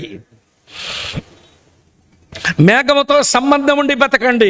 ఆ రోజున ఇశ్రాయేలు ప్రజలకు మేఘం, ఈ రోజు నూతన నిబంధన క్రైస్తవులమైన మనకు దేవుని ఆత్మ. దేవుని ఆత్మతో సంబంధం ఉండి బతకండి. నిలబడప్పుడు ఎప్పుడో, నడవాలి ఎప్పుడో వివేచనిస్తాడు. దేవుని ఆత్మతో సంబంధం ఉండి బ్రతికిన కుటుంబాలకు వివేచన వస్తుంది. ఎప్పుడు వెళ్ళాలో, ఎప్పుడు ఆగాలో బహు వివేచనతో వారు పోగలుగుతారు. ఒకటి, ఇదొక గోడ అండి. దేవుని ఆత్మతో సంబంధం ఉండి బ్రతకడం ఒక రాతి గోడ కట్టేసుకోవడమే కుటుంబానికి. అమ్మ, అర్థమవుతున్నదా? రెండవ సంగతి చెప్తాను చూడండి. రెండవ సంగతి ఏంటనంటే, వినండి. మందిరం 15వ వచనం ఆరంభం చూడండి. వారు మందిరమును నిలబెట్టిన అని ఉంది. మళ్ళీ 15వ వచనం 2వ లైన్ చూడండి. సాక్ష్యపు గుడారములోని మందిరమును అని రాసి ఉంది. మళ్ళీ 15వ వచనం చివరిలో చూడండి, అగ్నిమంట ఆకారం మందిరం మీద ఉండెను అని ఉంది. మళ్ళీ 16వ వచనం 2వ లైన్ చూడండి, మేఘ మందిరమును కమ్మెను అని ఉంది. మళ్ళీ 18వ వచనం అడుగును చూడండి, ఆ మేఘ మందిరం మీద నిలిచి ఉండిన దినములని ఉంది. మళ్ళీ 19వ వచనం 2వ లైన్ చూడండి, బహు దినముల మందిరం మీద అని ఉంది. మళ్ళీ 20వ వచనం ఆరంభం చూడండి, మేఘము కొన్ని దినముల మందిరం మీద నిలిచి ఉండిన ఎడల అని ఉంది. మళ్ళీ 22వ వచనం చూడండి, 3వ లైన్లో మందిరం మీద నిలిచిన ఎడల అని ఉంది. ఇన్నిసార్లు ఎందుకు ఉంది? తమాషాకు దేవుడు రాయించలా, వేళకోలానికి దేవుడు రాయించలా.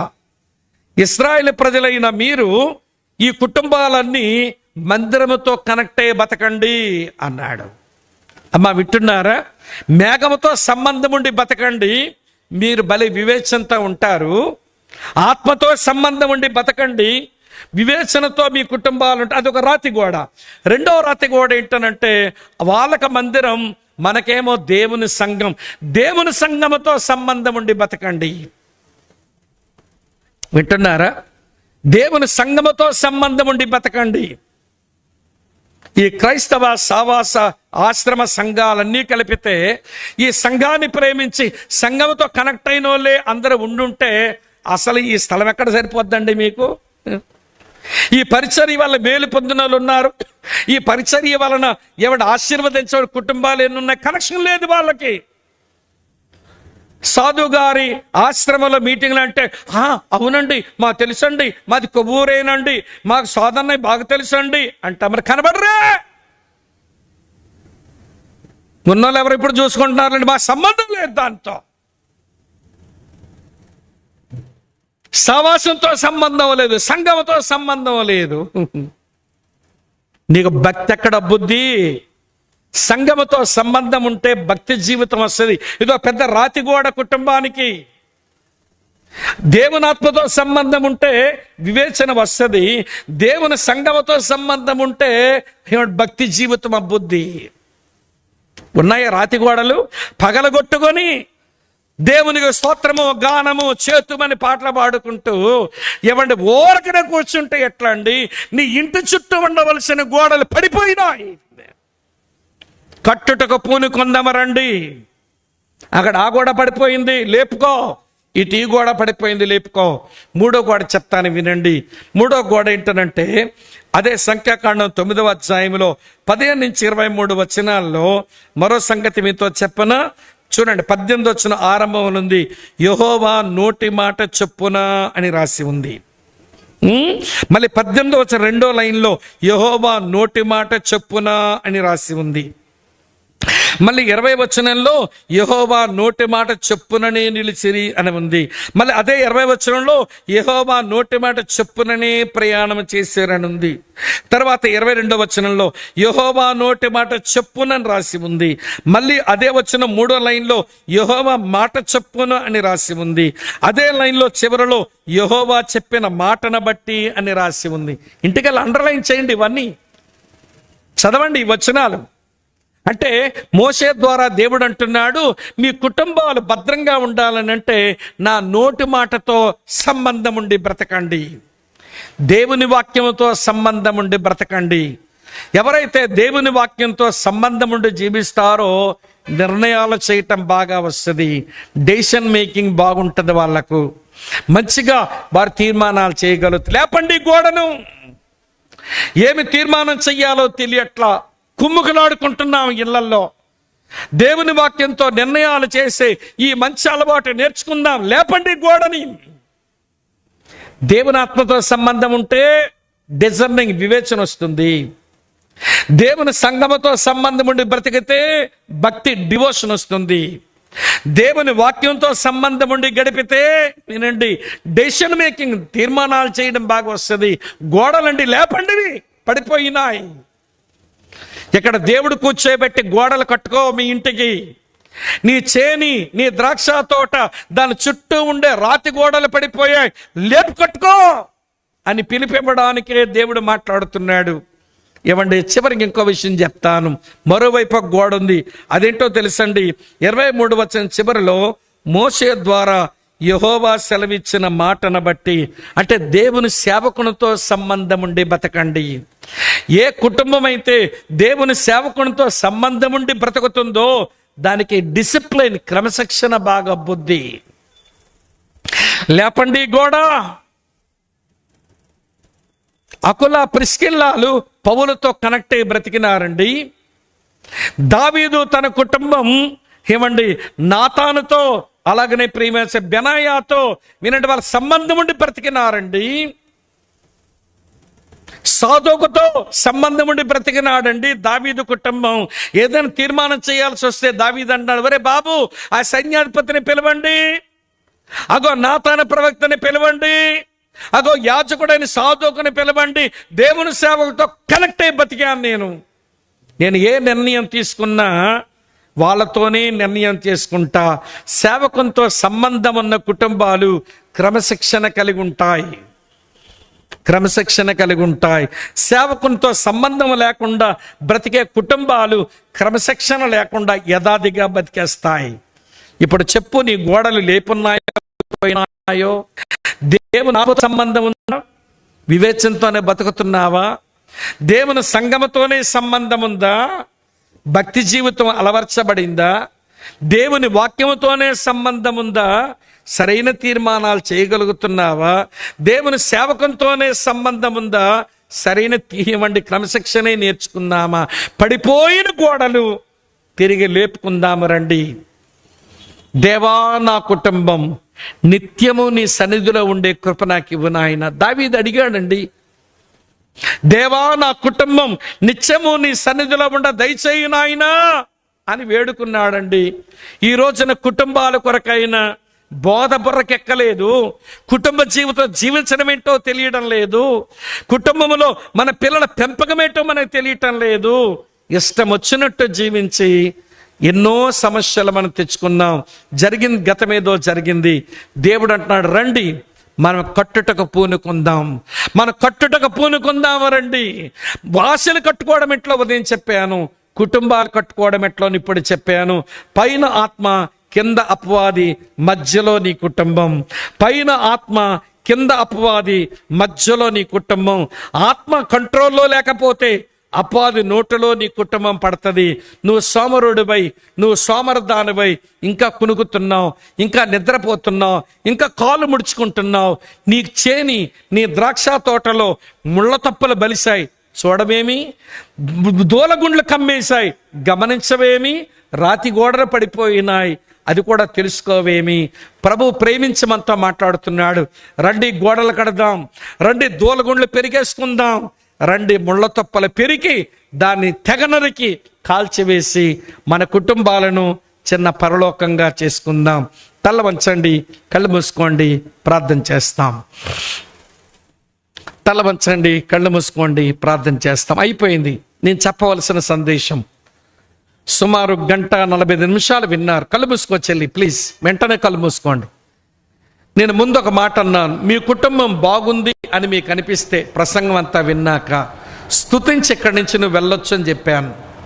ఒకవేళ నీ కుటుంబం బాగులేదు అని అనిపిస్తే నీ లేజినెస్ వలన, నీ సోమరతనం వలన, ఎప్పటికే ముళ్ళ తొప్పలు బలిసిన విషయం నీకు అర్థమైతే, ఎప్పటికే దూలగుండ్లు పెరిగిన మాట నీకు అర్థమైతే, పడిపోయిన రాతి గోడలు నీ ఆత్మీయ నేత్రాలకు కనబడుతూ ఉంటే, ప్రభా నాకు దిక్కెవరు నాయనా, కనికరించి నా కుటుంబాన్ని కట్టవా, నేను చాలా బలహీనురాల్ని, నేను చాలా బలహీనుడిని, చాలా విషయాలు నాకు తెలియలేదు, అందుకే నా కుటుంబంలో ఇన్ని ఎక్కట్లు తెచ్చుకుంటున్నాను, ఎలా చక్కబెట్టుకోవాలో నాకు అర్థం కావడం లేదు. ప్రభా నీవే నాకు శరణ్యం, నీవే నాకు దిక్కు ప్రభా, దయచేసి నా కుటుంబాన్ని కట్టండి నాయన, నా రాతి గోడలు లేపుకుంటాను ప్రభా, కృపివ్వండి, ముళ్ళ తప్పలు పెరుక్కుంటాను నాయన, సహాయం చేయండి, దూలగుండలు పెరిగేసుకుంటాను నాయన, నీ కృపివ్వండి అని ఎవరికి వారు ఇష్టంతో భారంతో ప్రార్థన చేసుకుందామా? ఎప్పటికే మీ కుటుంబం బాగుంది అనిపిస్తే మీరేమీ వ్యక్తపరచనక్కర్లేదు, మీలో మీరు దేవునికి స్తుతులు చెల్లించండి. లేదా నీ కుటుంబ పరిస్థితి అరకొరగా ఉంది, చాలనట్టుగా ఉంది, వాక్య ప్రమాణాలతో లేదు అని తెలిస్తే, ప్రభా దయించి నా కుటుంబాన్ని జ్ఞాపకం చేసుకో అనే భారంతో ప్రార్థన చేసుకోవడానికి నీకు మనసుంటే, ఇష్టం ఉంటే ప్రియుల చెయ్యత్తమని నేను అడగను. నువ్వు వ్యక్తపరచవలసిన తీరేంటో తెలుసా? ఉన్నపాటం లేచి నిలబడి నీ కుటుంబం కొరకు నీవు నిలబడి దేవుని సన్నిధిలో ఈ వాక్య సముఖమున నిలబడి ప్రార్థన చేసుకుంటావా? నీ కొరకై, నీ కుటుంబం కొరకై నేను ప్రార్థన చేసి అధ్యక్షుల వారికి మైక్ అప్పగిస్తాను. ఎవరు ఎరువైపు చూడాల్సిన పని లేదు. ఉన్న పాటన గాడ్ బ్లెస్ యు బ్రదర్. ప్రభు మీ కుటుంబాన్ని బలపరిచి చక్కబెట్టును గాక. ఎవరు ఎరువైపు చూడాల్సిన పని లేదు. దేవుని వాక్యం నీతో మాట్లాడితే, నీ ముళ్ళ తొప్పలు నీకు అర్థమైతే, నీ దూలగుండ్లు నీకు అర్థమైతే, పడిన రాతి గోడలు నీకు అర్థమైతే, బాగు చేసుకోవాలని మనసుంటే దేవుని సందులో ఉన్న పాటలు లేచి నిలబడతావా? వందనాలక్క, వందనాలు చెల్లెలా, వందనాలు తల్లి, వందనాలు సహోదరి, వందనాలు సహోదరుడా. God bless you brother. ప్రభు మీ కుటుంబాన్ని బలపరిచి దీవించును గాక. ఇంకెవరైనా ఉన్నారు? వందనాలక్క, ప్రైజ్ ద లార్డ్. ఇంకెవరైనా ఉన్నారా? ఇంకెవరైనా ఉన్నారా? ఇంకెవరైనా ఉన్నారు? Praise the Lord brother. God bless you. దేవుడు మీ కుటుంబాన్ని చక్కబరిచి ఒక దీవెనకరమైన గృహంగా మీ గృహాన్ని చేయనుగాక. వందనాలు చెల్లి. ఇంకెవరైనా ఉన్నారా? నేను ఎక్కువసేపు అడగలేను, టైం అయిపోయింది. ఇంకెవరైనా? వందనాలక్క, వందనాలు చెల్లి, వెరీ గుడ్. వందనాలు బ్రదర్ గారు, ప్రైజ్ ద లార్డ్. వందనాలు సిస్టర్ గారు, వందనాలు చెల్లిలా, వెరీ గుడ్ తల్లి. ప్రార్థన చేసి అధ్యక్షుల వారికి మైక్ అప్పగించేస్తాను. పరమ తండ్రి మీకు స్తోత్రాలు. మనము కట్టుటకు పూనుకుందాం రండి అన్న అంశం ఈ సంవత్సరం సావాస సభలకు మీరు ఇచ్చారు. నా వంతుగా ఈరోజు రెండో వర్తమానం కుటుంబాలు కట్టుకోవడం గురించి కొంత చెప్పాను. ఇది నాకు వర్తిస్తుంది, మాకు వర్తిస్తుంది. మేమంతా నీ పిల్లలంగా నీ సన్నిధిలో ఉండి మా కుటుంబాల కొరకు దుఃఖపడుతున్నాం. మీరు కనికరించాలని వేడుకుంటున్నాం. మీరు సహాయం చేయకపోతే మాకు వేరొక దారి లేదు నాయన. చక్కబరచండి. మాకు తెలియకుండానే భయంకరమైన ముళ్ళ తుప్పలు బలిసిపోయినాయి. వాటిని పెరుక్కోవడానికి నీ కృప మాకు ఇవ్వండి. దూలగుండ్లు కమ్మి మా కుటుంబ అభివృద్ధిని అనిచేస్తున్నాయి. దేవా మీరు కనికరించాలని ప్రార్థన చేస్తున్నాం. ఓ పరమ తండ్రి, రాతి గోడలు పడిపోయినాయి, మేము అది తెలుసుకోలేకపోయాం. మాకు భద్రత లేని పరిస్థితులు వచ్చాయి. మీరు కనికరిస్తేనే తప్ప ప్రభువా మా కుటుంబాల చుట్టూ రాతి గోడలు కట్టుకోలేని బలహీనులం, సహాయపడండి. నీ సన్నిధిలో నిలబడిన ఈ ప్రజలందరి కొరకు ప్రార్థన చేస్తున్నాను. వారి కుటుంబాల కొరకు వారి లోపల ఎంత బాధపడుతున్నారో, వారు మదన పడుతున్నారో అన్నీ ఎరిగిన దేవుడో. దేవా నీకు అసాధ్యమైనది ఏదుంది నాయన. వారి కుటుంబాలను చక్కబరచండి బాబు, పరిస్థితులను చక్కబరచండి. వారి వారి కుటుంబాలు ఒక చిన్న పరలోకంగా మలచండి. రాత్రిపూట ఉన్న సభ కొరకు సిద్ధపరచండి. రేపటి దినం కూడి కొరకు కూడా మమ్మల్ని ఆయుక్తపరచండి. యేసు ప్రభు పేరుని స్తోత్రాలు చెల్లించి అడిగి వేడుకొని మీకే ప్రార్థిస్తున్నాము తండ్రి. Amen, amen. ఇప్పుడు మన తండ్రి అయిన దేవుని యొక్క ప్రేమ, కుమారుడు ప్రభు రక్షకుడని యేసుక్రీస్తు వారి కృప, పరిశుద్ధాత్మ దేవుని అన్యోన్య సావాసం మనకును మన కుటుంబాలకును సదా తోడుగుండి నడిపించి ఆయనే మనల్ని బాగు చేయునుగాక. Amen, amen, amen.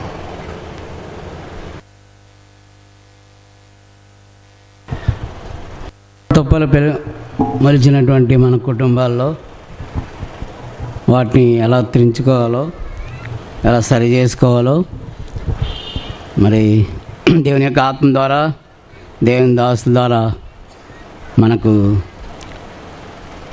మరి చాలా ఆత్మీయమైనటువంటి గంభీరమైనటువంటి వర్తమానం మనకు అందించబడింది. అన్నయ్య గారికి వందనాలు తెలియజేస్తున్నాం.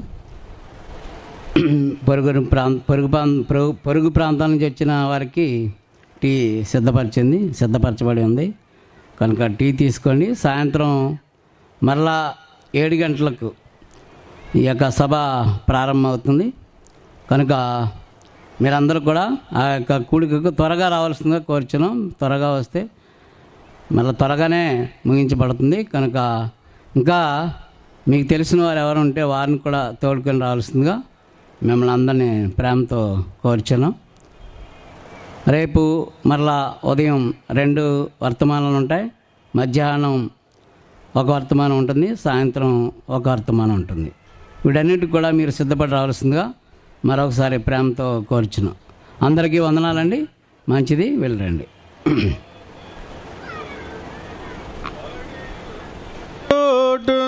పాపము చేసి పడియున్న చోటున్ ప్రాపుగా నీవు చూపము ప్రభువా, ప్రాపుగా నీవు చూపము ప్రభువా. కోపాగించకనపై కృపా చూపుమా, కోపాగించకనపై కృపా చూపుమా.